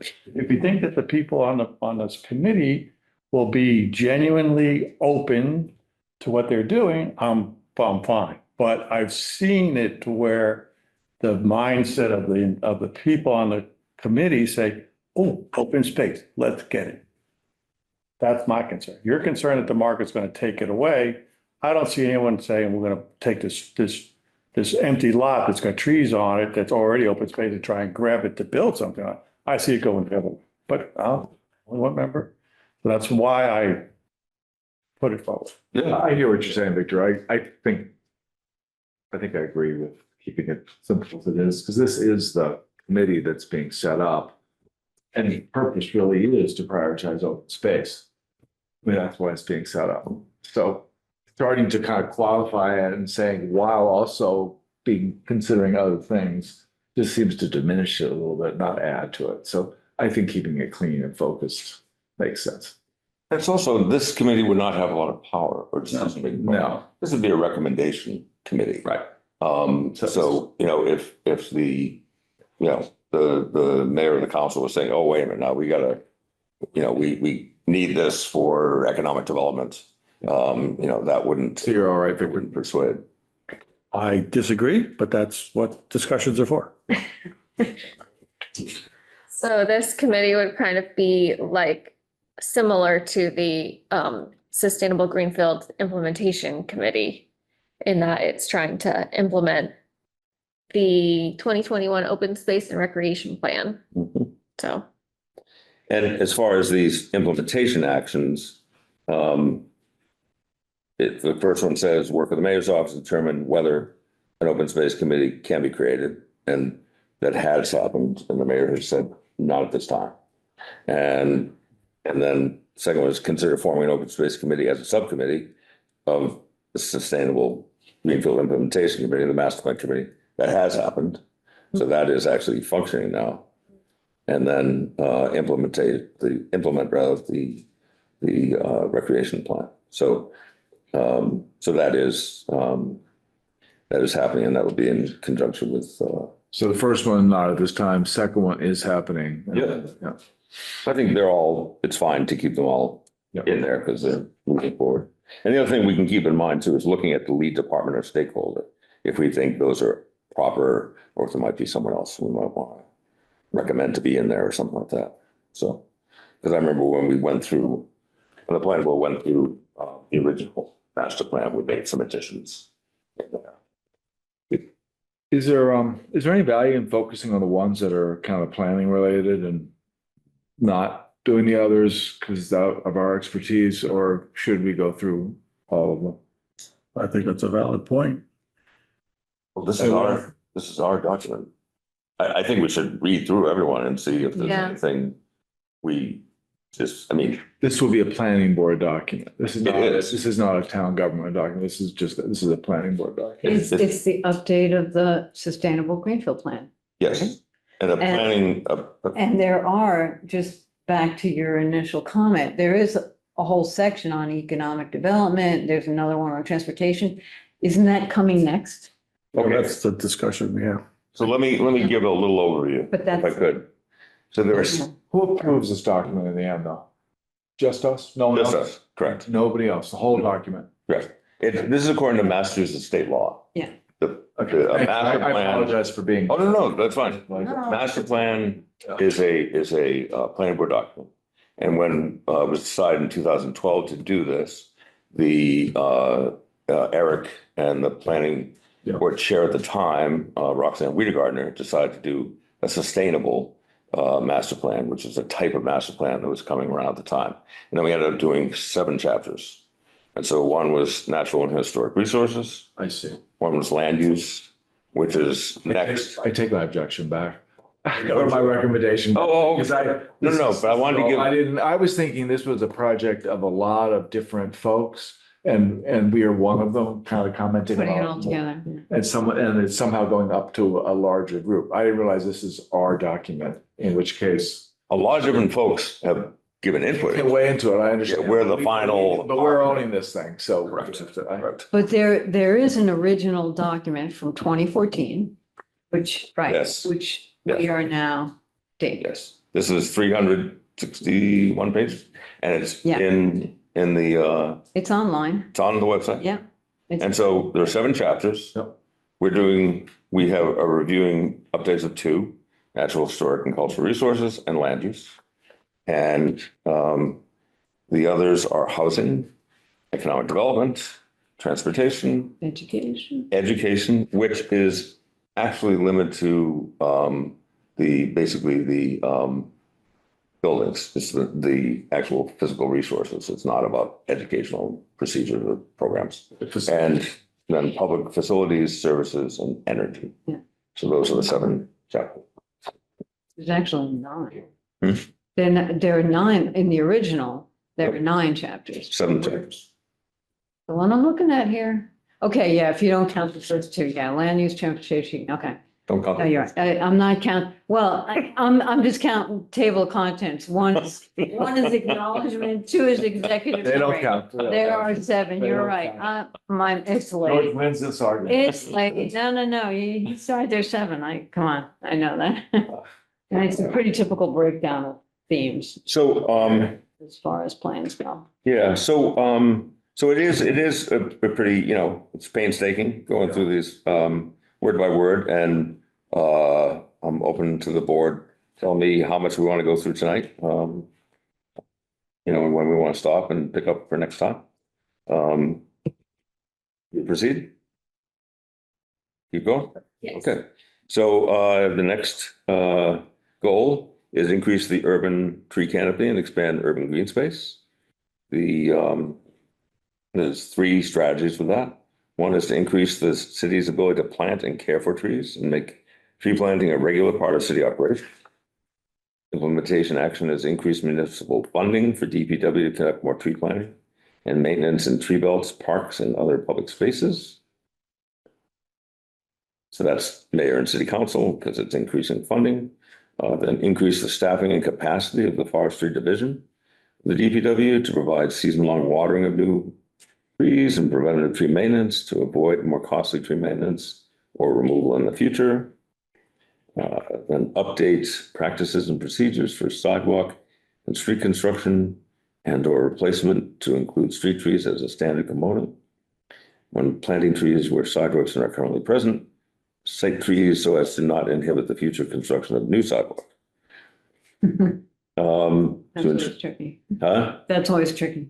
Yeah, to ensure better public tree protection and maintenance, establish the position of tree warden as a separate funded position. Tree warden could serve as a supervisory role in the DPW forestry division, or could be an entity not associated with the DPW. That's interesting. Enable the tree warden to fully enforce the Greenfield's tree ordinance by establishing a streamlined process for issuing and collecting fines for violations of the ordinance. Establish an e-tracking system for all trees planted and removed by the city for the purpose of ensuring the Mass General Law is being followed and providing data for tree planting and grant proposals. Include funding for tree planting in grant applications for sidewalk and tree project, especially Mass Complete Streets funding. Very detailed implementation actions. Then coordinate tree planting efforts by the city and volunteer groups in ways that are strategic and sustainable. Plant primarily native trees throughout the city, following list of approved trees. Greenfield code chapter for town tree planting. And the GTC is Greenfield Tree Committee, which is the volunteer group. View the list of approved trees and make changes as needed. Continue to update the list to accommodate warming climate. Prioritize tree planting in spaces where trees are likely to flourish rather than where they may fail to thrive. Minimize the planting of small statured trees to sites where a shade tree can be accommodated. Yeah. That's like, if you don't have to worry about the overhead lines. And then the third strategy is where possible, plant and maintain land around municipal buildings with native plants to support biodiversity. And adding new planting areas or replanting existing areas, use native plants to the extent possible and remove any invasive plant species. Provide training for staff with the skills needed to maintain native plant species on municipal land. I had a couple of comments with that. Please. So it was a tree canopy, and that's why I brought it up to these gentlemen that came in with their plan. Like, can we insist that they put trees when somebody comes through to a plan with a plan like that? I think it would be good to have somewhere in here. I don't know, maybe, well, we should have somewhere in here that tree planting is part of development and has to be included. And Site plan, we did site plan. it should be, yeah, because everybody always misses that, and it should really, that's our chance to do when somebody's doing new development, is to get those trees in there. That's number one. And then my other comment was to have something in here that integrates more public. So like when I first came to Greenfield, there aren't any trees on my side of the street, and I was trying to find out, well, how does the city have a nursery? Is there a place I can get trees? Can I plant trees? Anyway, facilitating the ability of residents to plant trees and support this goal. If we can have something in there about integrating the public through either outreach or a website. I know on Earth Day, like a couple of years ago, they were giving away tree saplings, which I was able to plant 2 of them on my yard. They just took down a huge maple tree that was in the city's right of way, old 100-year-old that got hit by lightning. And of course, the neighbor was heartbroken because it was all her shade. But fortunately, the city has a great tree crew that comes in and does that, takes down these massive trees. And I asked for some of the logs, they left them for me, and then they chipped the rest, and the rest went to the dump. It's great that we have that. But then the follow-up was like, oh, I want to plant some trees here now. What can I do? How can this be facilitated? And there was nothing.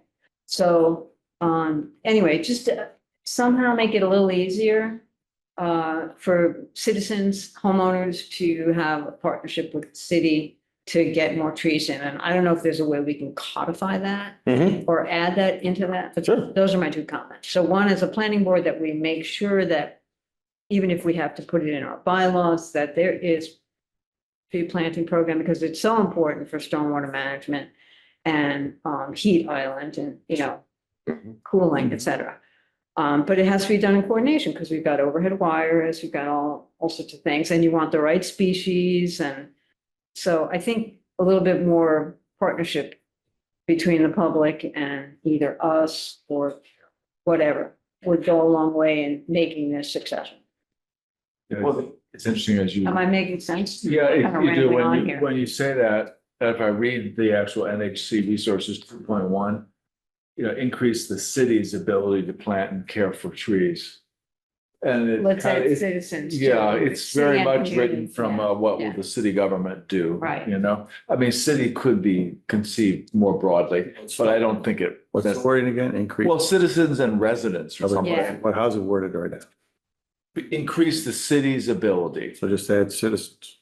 Yeah. Yeah, or in Cities- partnership with citizens and homeowners or Get landowners. the wording down. Well, you look at the second strategy, it talks about coordinating tree planting efforts by the city and volunteer groups. Yeah, So that's getting more to citizen involvement. yeah, but I would then, True. so adding to volunteer groups, maybe landowners, homeowners, landowners, Yeah. residents or business owners, whatever. Not only volunteers, because I know the volunteers are stretched thin in this town when Yeah. it comes to green stuff. Yeah. And it would be great to just, That is where it should be. yeah, It should be there. Right there. So Yeah. I need wording. Well, I don't know if we have to come up with the wording right now. Someone could come up with it and then so we just present make it. the recommendation to include And then we something can to that kind of effect. work on that as So a. someone, you've had the idea, Okay, so someone could, rather than, right, Wordsmith. is- wordsmith it right now. Who is Good someone? So if we're in In that, this I case, agree. it's Erica. yeah. if we pick the area, Uh-huh, so you could add it to that Yeah. strategy uh-huh, and then come with an implementation action in that section okay, that it added to it. It's a great idea. It's a little bit like adding design review almost, it's like one element. it is, but we almost like- have to, we I know. gotta hit it from some Yeah, yeah, yeah. spots, because people are just not doing Yeah, it. no, I agree with that. I mean, to show So- up with a plan and not have trees, like, come on, So you brought up two things. yeah, One was about getting homeowners or citizens more involved. right, The other is about when we're talking about site plan review. yes, So exactly, I'm looking at site plan review. Yeah. So it does say, our approval guideline of minimizing tree removal. And, but adding trees. well, that's what I was looking for. So, trying to remember what the, We have a tree warning. Oh, yeah, but we did the lot over on I think it's- Silver Street. It came with the tree plan and we wanted to make some changes on it. We tell them, mhm, it was, they typically come with their landscaping on it. mhm. And we can comment on the landscaping. But if they don't, do we know to? We can ask them to put it on before we review their plan. Yeah, And we say, we need to see. yeah, I think we should just make sure it's like, this has to be in there. Other cities require it, other Send a note towns, to Eric. Well, you're doing two things. You're Yeah. saying make a reference here, but then you actually want to change the requirements, right, not in this document, but in exactly, in the real document, yeah. I know, for example, I did a 10-unit townhouse in Holyleaf. It was actually Sarut, it was the engineer on that. But I was in charge of the land, I did all the landscaping stuff, so I'm very fussy about that. And I wanted, it's in an aquifer recharge area. I did rain gardens everywhere. That's how come he knows about them. So I put rain gardens everywhere. And then as I was talking, somebody from wasn't the Conservation Commission, one of those commissions was there and he said, oh, wait a minute, Holyoke has a nursery. We'll get you trees. We got beautiful trees. And they gave us 10 beautiful trees. There was a variety, a mix, and those trees are thriving. The city, in that case, Holyoke had gotten a grant from the state to plant because of heat island, urban heat island. And we were in an area that was a heat island. And they had gotten a grant from the state and there was an arborist who's in charge of that. Anyway, we got these trees, they planted them for us. We agreed to maintain them for 2 years. And at the same time, I went door to door around the whole, what's it called? The whole district there, that whole big neighborhood, and told everyone, hey, free trees, get trees, and we got a bunch of trees planted everywhere. That, we don't have that in Greenfield because we're not a heat island like Holyoke, we're not a dense urban area, but still having that extra mechanism in place to say, hey, we'll give you a free tree. we'll do this, we'll do that. It really makes a difference. People will take you up on it. Other people are like, no, I don't want to rake the leaves. So I don't want you're, to so you're away the revision. And is there something else that needs to get done? So I'm a little lost on what you're referring to here. So we already have a, So just, I'm long story short. When I was going through site plan review with the city, I had to write down every species, every tree, and then before I could get my CO, they came around and signed off on all of that, before before the planning department would let the building inspector give me a CO. They literally came and give checked you a what again? a CO, What's a certificate CO? of certificate of occupancy for the building. They literally came around and checked that every tree was exactly as I had specified, and every plant in my rain garden was exactly what I specified and did. This is in Holyoke? And otherwise they wouldn't have given me the CO. I think that's a bit past the planning board's purview. I think No. that comes down to the building inspector, right? Well, no, the building inspector was the building inspector was the last step. The planning board had to sign off on the site plan Yeah. execution We re- before the building We do inspector. review will- landscaping during the site plan review. So, but I mean, it was incredibly fussy and detailed, so I don't think we do that here, do we? Yes. we do. Yes, have you been part of a site plan review? Our site plan review. And, We do and that. somebody checks to make sure We everything don't was go done. out and look at the plants. Well, that's That's- a missing step. I don't know if we have carte blanche to require people to have X number of trees or X number of types of trees. We can certainly make recommendations. Absolutely. The site plan review. And oftentimes people are, receptive to that. But we can't just require because we think it's best. Yeah, You also mentioned something about people being offered trees. that was a program that Yeah. Holyoke happened to have. I don't We- know if we could tap into something like that with the state. We have such a program. Mhm. And I see Nancy's yellow hand up there and I'll call on her in a minute because she could give some of the history of that as well. So, so I think it's very good to, reference that in here because that is something that's established. But we do have, in our site plan review, we already have about trying to reduce tree removal. And I don't know if we have to have something in the master plan about being, Planting trees. about, watching for a tree, because we're already kind of been doing that, I think, Okay. as a planning board. It's my sense, Mhm. but. Nancy, did you want to chime in at this moment? Yeah, I wanted to thank all of you, Erica, for bringing this up and making it clearer. Because, well, a couple things. Yes, there is a plan in the tree ordinance. There's an explanation of how a resident can request a tree and can even plant it themselves in the tree belt. But they need to go through the DPW so that, of course, the dig safe and all that other stuff is done and appropriate tree species. But I think it's great to have it mentioned here. And the other thing was, you were talking about Holyoke and stuff.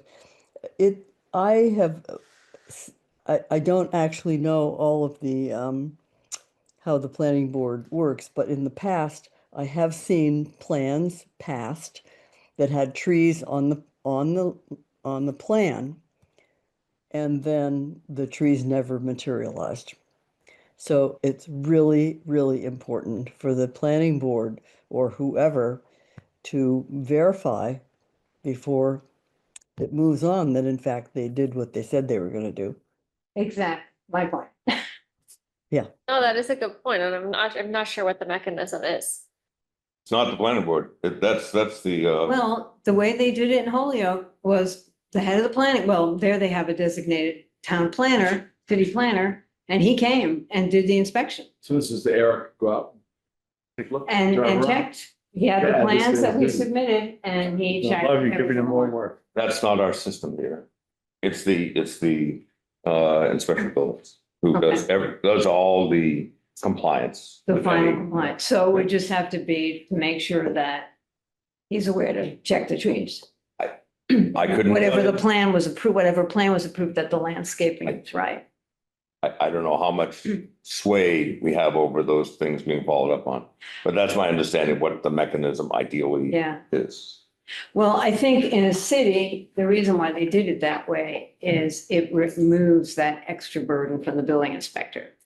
And if say, we're partnering with you here, we'll take the hit on that. We did the whole review. You had nothing to do with that. You just enforced. We're telling you they did it. We're telling you they didn't do it, whatever. And in that case, it's not only trees, it's sidewalks, it's fences for the dumpsters. I mean, it was everything that had We to get do with the site. Eric's kind of perspective on this, Yeah, you know, about how something like this could be done. in a city like Greenfield.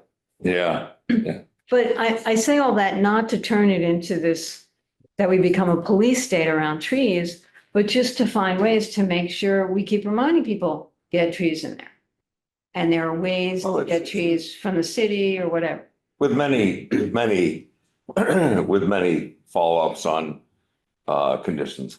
There's still a spot on a building right next to where I work.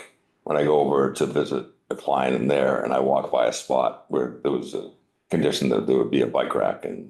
There's no bike rack. Yeah, it's not a bike rack. So, Have you said anything? Huh? Have you said anything? Myself. No, it was yours. I'd be looking for that No, bike rack but too. this is something that This to is think important. about in the long run. It's Yeah. like, you know, how our authority is enforced or not enforced. Right. I think No, it's important. Yeah, no. I mean, we have to take ourselves seriously and people need to take us seriously. They say they're putting a bike rack, put it in. Yeah. Definitely. All three. I mean, we don't have to be a police state holding your permit. We're not gonna give you your permit till you get So that bike you, rack. let's keep going. Whatever. You've agreed to do some drafting I will. here. Yes. Put it in that section, nice. And are we ready to carry on for a bit longer? See how many goals we can get. We can Okay. speed up. Five goals, right? Number 3 Get it done. is acquire or otherwise conserve land deemed to be of critical importance to wildlife and or ecosystem services. When I read this, I said, ecosystem services, that sounds funky. I didn't know that was a thing. Ecosystem services, I looked it up. That's a thing. What does it mean? It's the, can you Google it? It's like, it's hard for me to describe. Sure, I It's can about Google how it. like the whole drainage system and natural. No, it's about the benefit to humans of, it's hard to describe. It's very broad, but it was weird. I'd never heard it. Someone got it in the document. Well, it looked like it was a mistake. Ecosystem services are the various benefits that humans derive from ecosystems. The interconnected living and non-living components of the natural environment offer benefits such as pollination of crops, clean air and water, decomposition of wastes, and flood control. It's kind of an odd term, but services, I but, think it's a All these good beautiful things. term. oh, good. No, actually. I mean, I like what it means, but I think it, you know, I just never heard. I think it very concisely. But Interesting. yeah, There is a new awareness culturally or whatever, generally around the world that the ecosystem does give back. And it is a system of things going on and we benefit from that. that's- Yeah. And if we don't take care of it, oh. we're not getting back. I totally agree. I just never heard the term. So that term just kind of Yes.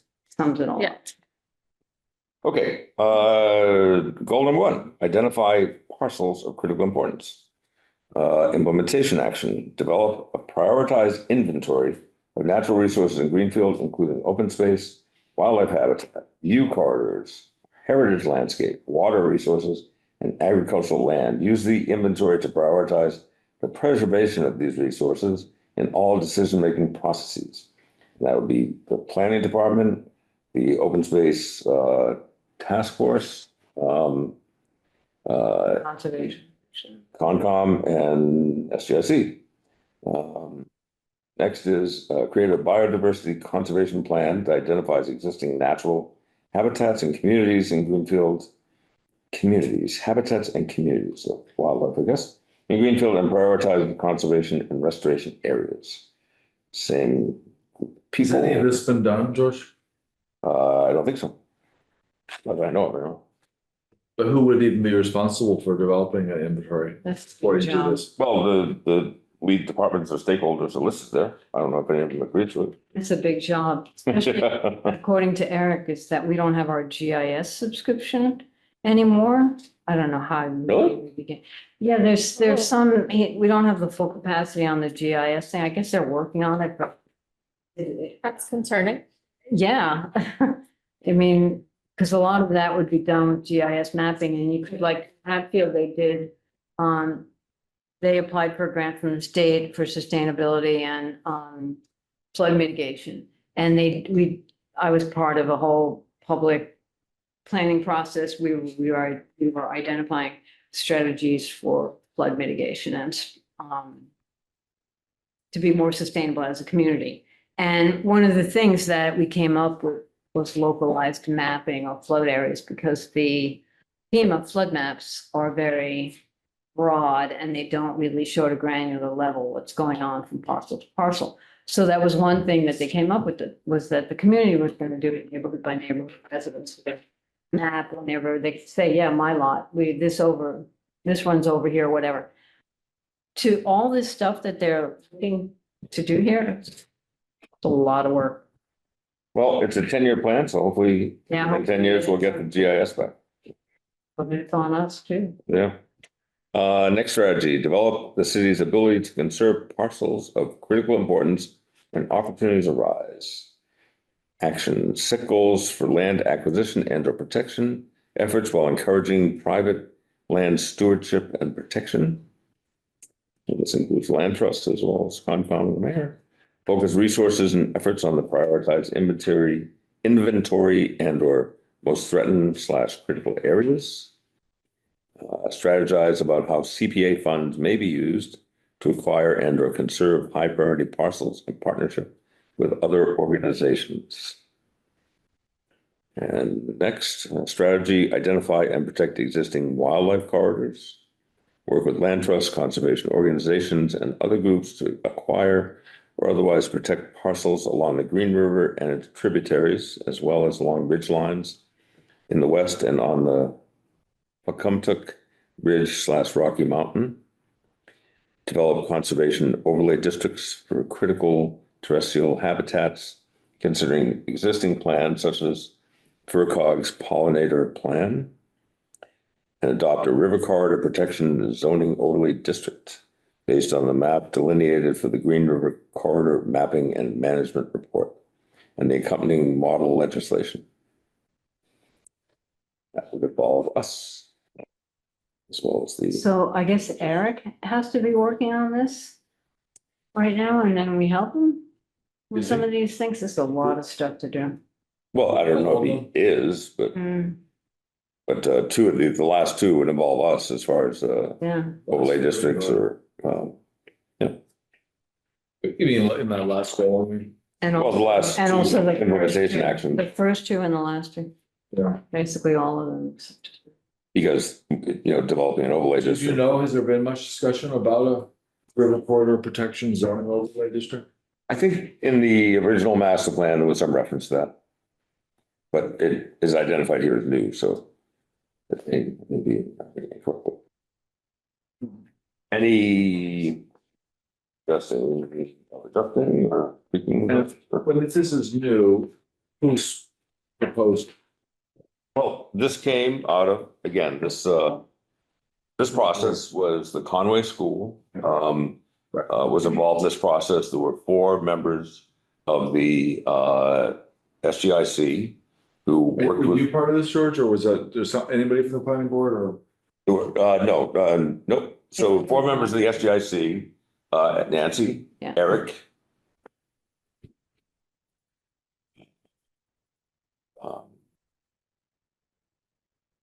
Two other members of the SGIC, I'm blank at the moment. Yeah, Nancy, who else was on 4 people? I'm forgetting her name. She was on the. Mary Yeah, Mary, Mary Ciccone. and yourself, right? Nope, that was Oh, Jonah? No. Jonah. Yeah, Yeah, yeah. Jonah, who is now the chair of the open space Mhm. task force. Okay. And who was the other? It was Mary. Mary Ciccone. Chacon, yeah, was the chair of the SGIC. So it was the students from the Conway School and their advisors and the 4 members of the SGIC worked on. The students developed a chapter, and then the 4 members of the SGIC worked with them to develop this table. And then this table was reviewed by the SGIC as a whole and tweaked and adjusted. And now it's coming through here for additional tweaking. And they did have a whole public input twice. There were 2 public sessions Well, that, True, yeah. people had the opportunity to. But right now, we do not have any overlays on our waterways. There's I think it's more like a commercial corridor overlay, but we don't, on our zoning map, we don't have any That's overlays. correct. We pretty much rely on the Wetlands Protection Act and those setbacks. So no. That section looks okay? Goal number 4, 3. but we like the idea of proposing for a zoning overlay. That's. I mean, you know, I don't know how many people have land along there, but I don't think anybody's gonna be developing in wetlands anytime soon. Unless, and I don't think Massachusetts even federally, if the current administration gets rid of the whole Wetlands Protection Act, the state will not. And I don't think, I think the states are allowed to be more stringent than the federal. Yeah, you can be more stringent locally, you can. So that's not gonna change in Massachusetts.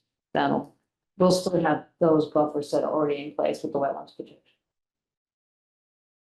But this is basically the students recommending that we Yeah. create a zoning overlay district. Yeah, because No. it technically could be, With expand. a review of a lot of other folks, and I'm just curious, are we thinking this is a good thing, a good priority? Nancy, I think it would be a river corridor Mistake. protection zoning overlay. mistake to say this is the student's recommendation. Would you agree? This is not just the student's recommendation, right? Yeah, that's right. And we all agreed to this. And actually when the city worked with FERCog on a pollinator plan, they did a huge amount of mapping. Oh. So that it's all been mapped out. We know where the river corridor is and where it should be, et cetera, et cetera. So Oh, good, that work's been done. great. Thank you. Okay, No objections for me on my Okay. part. people feel impressed enough to keep going? Good. Mhm. Yep. All right, number 4, ensure that residents can access the town's parks, rivers, and water bodies. Strategy 4.1, increase community members' access to the Green River and Fall River?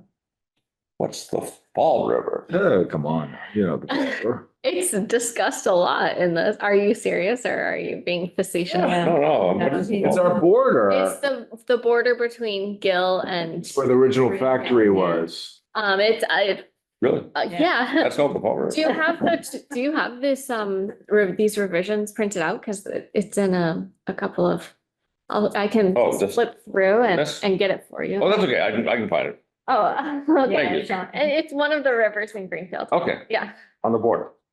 yes. Okay, thank you. Yeah. And it's mentioned I was reading through the chapter, it's mentioned that historically, a lot of the land around the Fall River is owned privately and it's very That one. steep. Thank So there hasn't been a lot of access to the Fall River. So I'm assuming that's why it's mentioned explicitly. Right. Got it. Yeah. Okay. But it's not mentioned explicitly in the implementation action. Oh, that's interesting. Yeah. So the implementation action is identify waterfront areas along the Green River to prioritize for acquisition and or protection, including along the discontinued Mead Street. Explore low maintenance site design options to address frequent and damaging flooding of the Green River swimming and recreation area. So I wonder why it is mentioned in the Strategy. the strategy, but not the implementation action. Maybe just because it's something to keep in mind, but they couldn't think of any particular, I think also it's a lot Implementation. of private land ownership right, because it's versus at the Green River where we already like we got the FEMA grant to buy the old trailer park. Uh-huh. And there are other things that are already in the public domain, so to speak, whereas I don't know. Fall River has a lot of private ownership. Betsy, I don't know if you caught that. Would you have an insight into that? So the strategy is to increase community members' access, including to the Fall River, but there's no mention of that in the implementation action. It's interesting that you picked up on that. You should just I pull it know out. that there's access to the Fall River from the Gill side, but I'm not aware of any access on the Greenfield side. It's all private. I just don't know. I'm just not familiar. Yeah. Right. But on the Gill side, there is a Gill park and gives you access to Fall. It's beautiful. So either we should change the strategy and eliminate Fall River, or we should figure out if there's a way to have an action. Or make it aspirational. We could just leave it and it's aspirational, like if anything ever comes up Yeah. regarding the Fall River, it's there officially.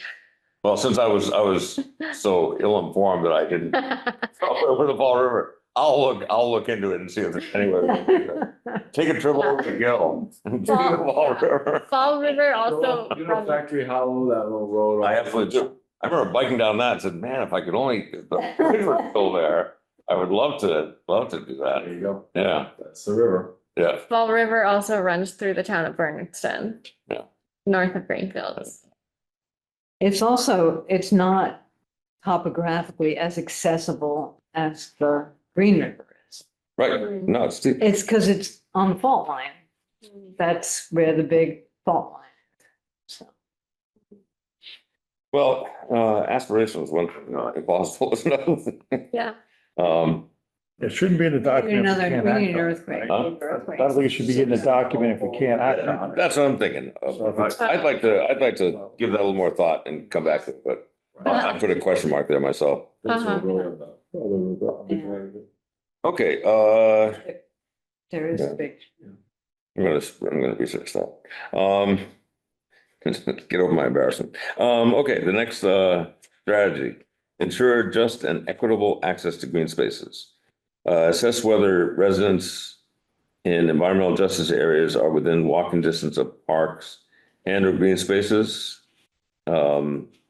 Based on above assessment, prioritize any development and or improvement of parks, green spaces, or recreational facilities within environmental justice neighborhoods, incorporating universal access throughout. Expand access to parks and green space via public transportation. Coordinate with FRTA to increase awareness of these resources. That's interesting, the FRTA, I thought. And if anyone didn't know, the FRTA Advisory Board rep is Eric. Who is the FRTA advisory board rep? Eric, Eric. Yeah. Really? Yeah. I didn't know that. Okay. he happens to be now. Huh? He happens to be now. Yeah. He's appointed by the mayor. He's been doing that for a number of years. Well, we just need actually, the FRTA has expanded to Saturday service because, Saturday and Sunday. yeah, which is nice. Yep. We just actually had Michael Peralt come to the SGIC meeting recently, do a presentation about their expanded. Because that was something we had, I'm a frequent flyer, huh? frequent user of FRTA, Nice. take the bus to Northampton all the time.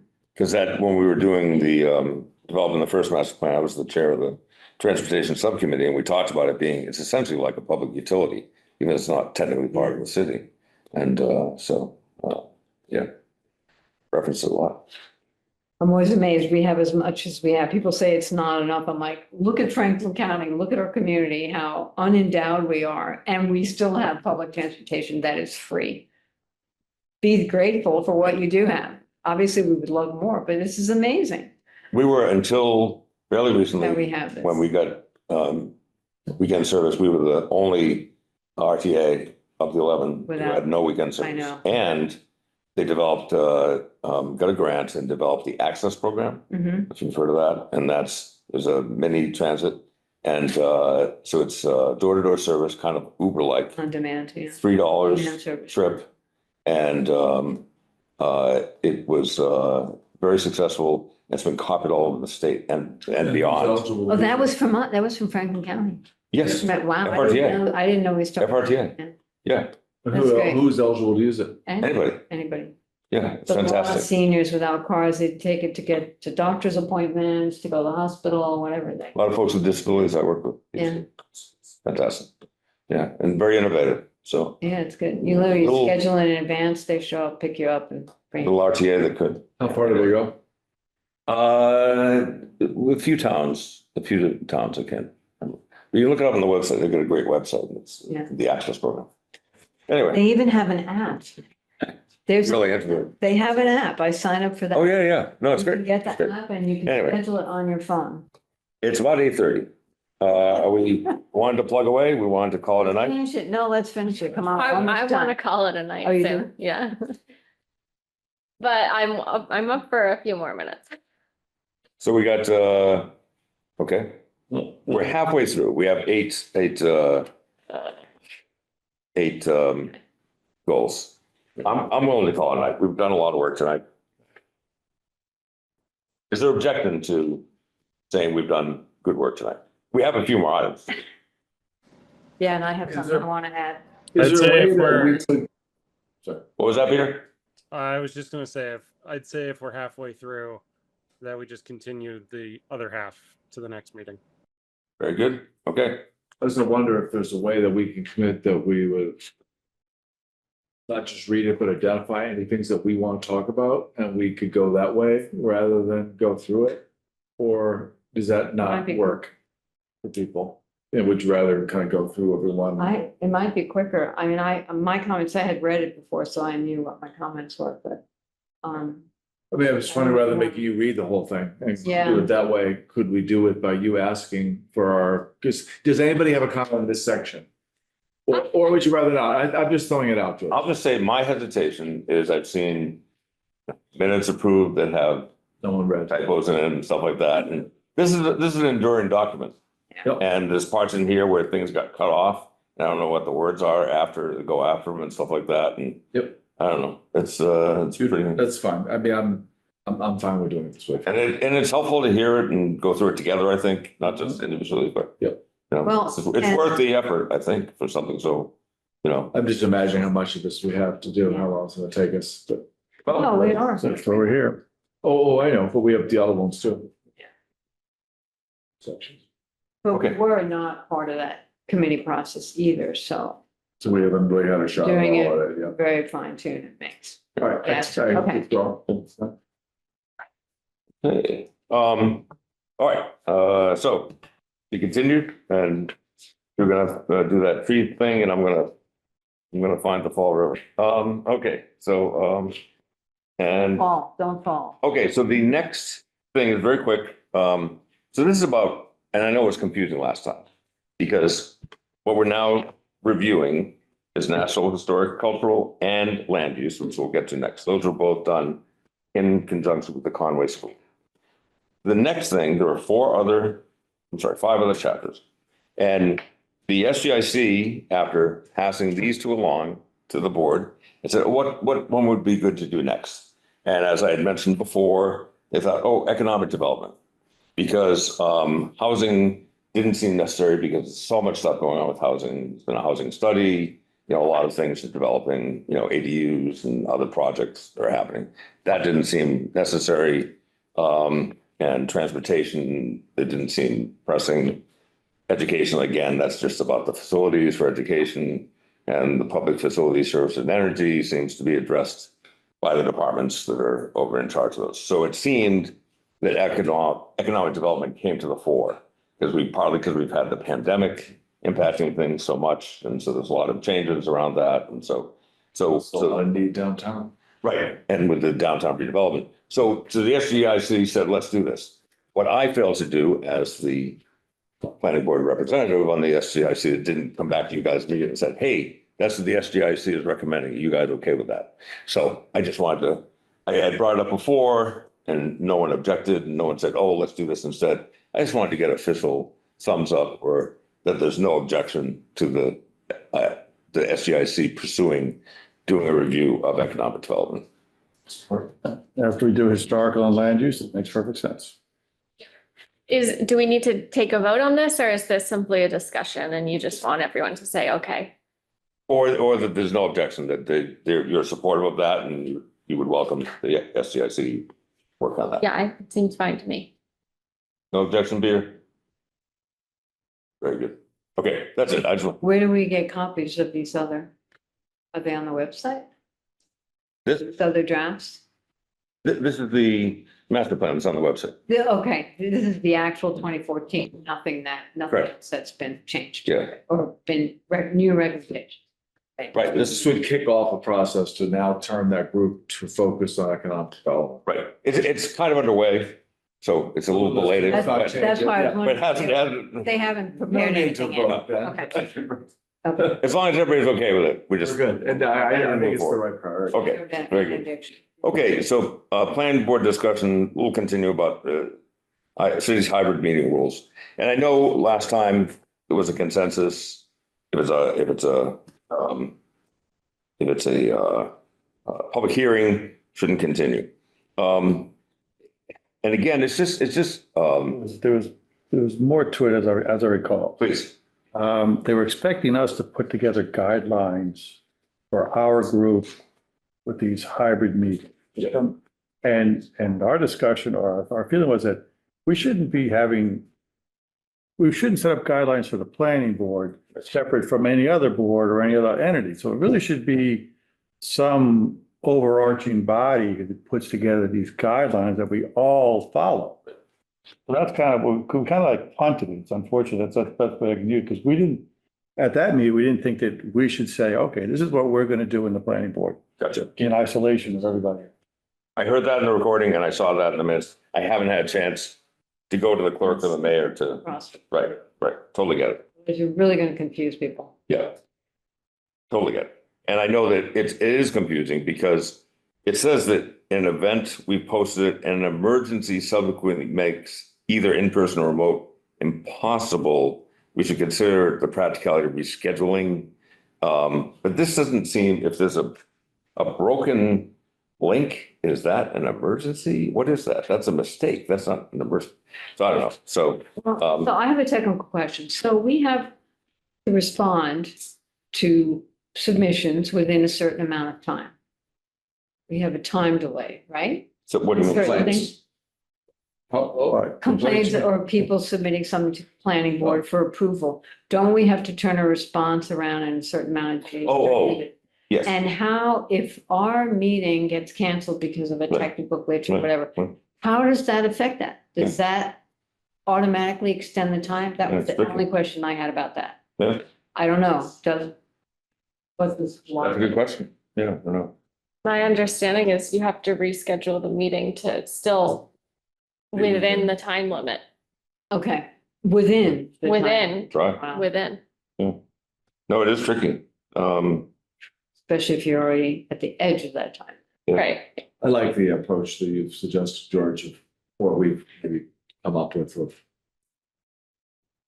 if the link isn't working and it's public hearing, we start over. Well, I didn't suggest it. I mean, that was the consensus at the last meeting, yeah.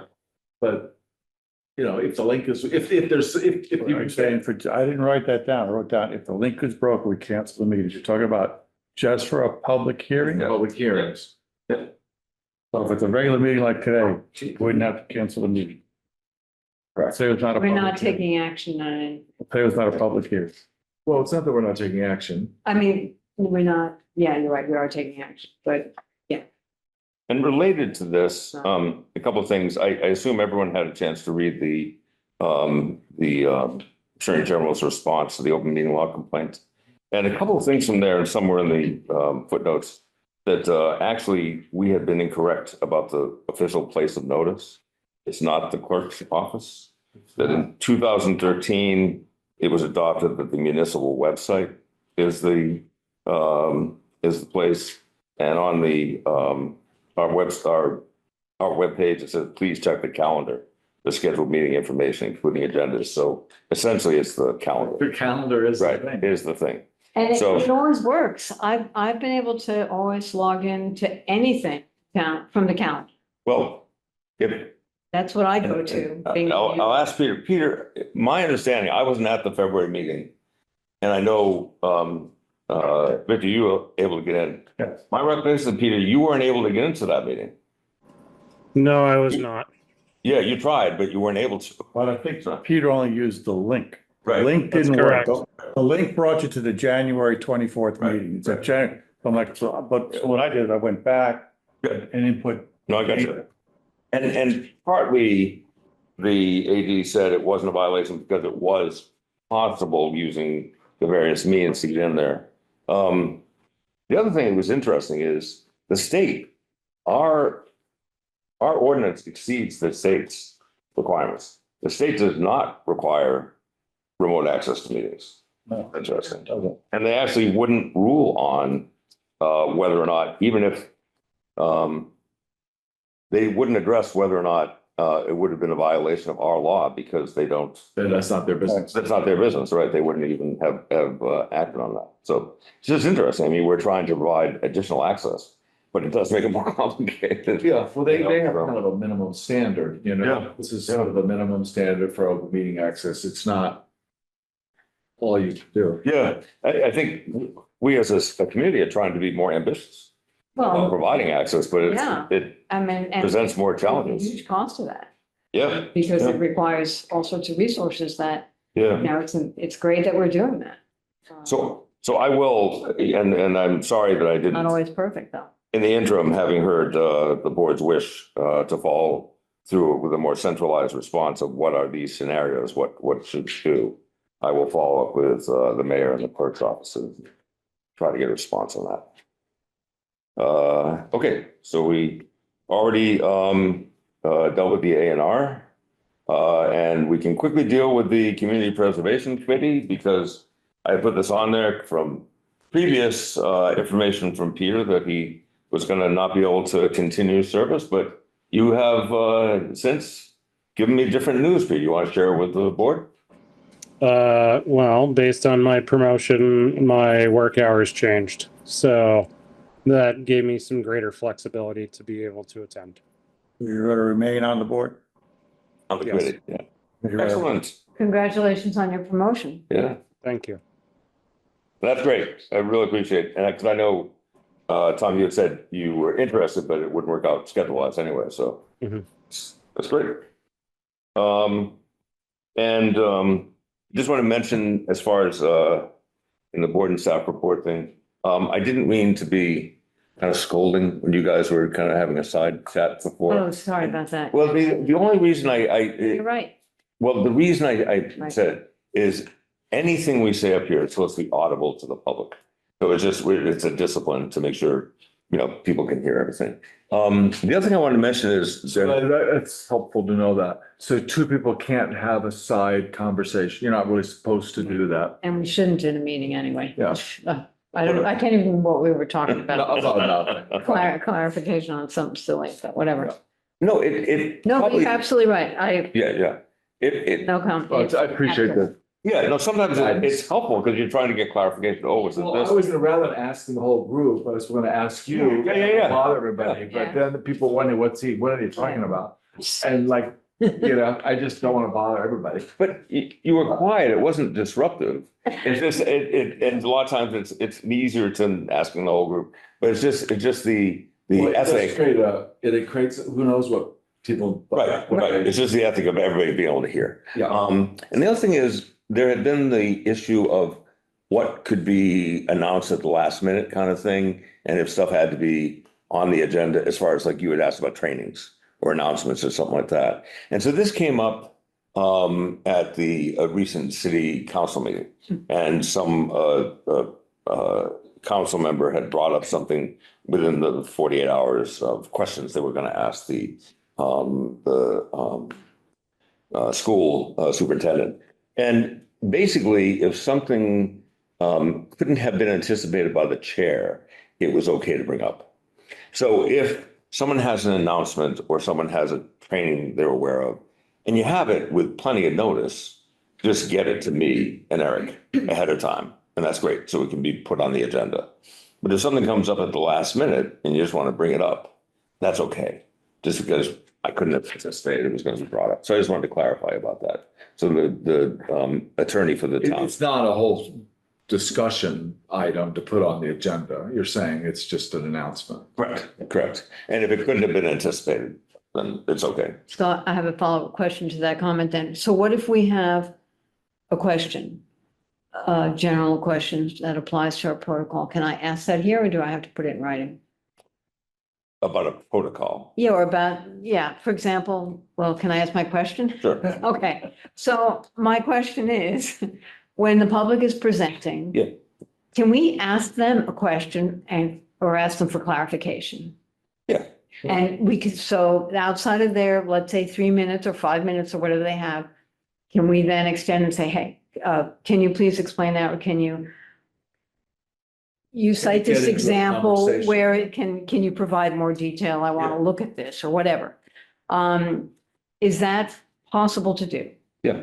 Okay, And- not it becoming a whole discussion, because I ran into some people who were on the ADU amendment committees, and I just asked as a, fellow neighbor, it's like, I heard your point of view. I'm unclear about this. Can you tell me what you're referring to? I've never seen this. There were a couple of different things that people kept mentioning. I'm like, well, where is this? I want to see where this example is, or where's this? Of course, I won't reply, tell you what the responses were, but what did come up in my conversations was that this input, it's just one way. There's never any dialogue. And a lot of people who were presenting, I would have had questions of. Yeah. And obviously, I don't want to extend the whole process out, into the wee hours of the morning, because it can go on forever. But maybe there's a way we can set aside a little time for Q&A if it's warranted, I don't know, or Sure. So, just in a way that it doesn't get out of. right. So at city council, they have a great many people who are presenting. They're Right, limited to 3 minutes, and that seems necessary. Just- right, So here, we're going by, as I said, in the, from the Attorney General, they said as an aside, we do, however, encourage public bodies to allow for as much public participation as time and circumstances permit. So we're not using routinely time limits okay. or number of times someone talks, or, whether or not they can stop. And then if you want to have a clarification, so that's fine. So We don't want to, I could ask a question Yeah. next time, okay. I think they're also asking to be able to ask us questions and to get a response Yeah. too, Right. which is different. I don't know what that, I don't know if A that little kind more- of dynamic happens. The running, repeating theme that I heard was, hey, a little bit more dialogue, a Yeah. little bit more conversation, rather than just we say our piece and we keep our fingers crossed that you understood type of thing. and trying to not let it be too extended, trying to have some boundaries of the board that chimes in first and then give, but if you have comment only at the beginning, then people haven't had a chance to hear the presentation. So they Right, won't have any, context or anything like that. exactly. So it seems having some flexibility is reasonable. Uh-huh. And so I agree. this is fine. Okay, So there's comfort with more back and forth if, yeah. As long, and just trying to keep it reasonable lengthwise and, And then- It seems like length is. and then I had something else completely different. Yeah. Which would be new business, but it came up at, meeting where you weren't there about, I don't know if I can mention this now, about potentially coming up with a form-based code or something more detailed for downtown, for the commercial downtown. You can mention that as a topic. Huh? You can mention that as a topic. Okay. So, and, You can ask to put it on the agenda at a future meeting. okay, all right. Yeah. So I can start putting stuff together for that, Yeah. if we want to have a discussion, but, I know that I think it could be useful. Jeff mentioned. I would stop you there. Yeah. Just say you want to have it as an agenda, don't advocate or. Yeah, well, useful to have it as an agenda and have. Jeff Very good. Jeff mentioned it as something he was interested in as well. Yeah. So the next meeting date is, It is July 3rd, so that, I don't know if that's if it's going to be on July 3rd, because the July 4th holiday is the next day, obviously. Yeah, and City Hall might not even be open on July 3rd. I will not be here. I mean, in the Out of town. evening, you know. I don't know. Eve. I will be available. Is anyone else not gonna be available? July 3rd. Well. So that's Thursday? Yep, always. Always. Oh, that's gonna be Always Thursday. Yeah, I'm trying to- Gonna be a long weekend. Anybody else not, or who will be here? I can. It would be better for me if I wasn't. You know, I have something else I probably should do, but. I gotta work on my house, so I'm around. You around, Peter? You'll be around? Okay. There you go. Yes. Knocked out two chapters. Almost. Okay, so we'll have at least 4, so. And Tom, not likely. Okay. Great, thanks for pointing out the date. So. All right. And I think Eric might have said in the email that the. Yeah, because he said, he just said it was, the other thing was gonna be, the rezoning was gonna be bumped to July. He didn't say the date. Okay, of Can I make a motion to adjourn? course. Okay. All right, someone second, I'll second. roll call please. George, Aye. Sarah, Hi. Peter, Aye. Victor, yes, okay.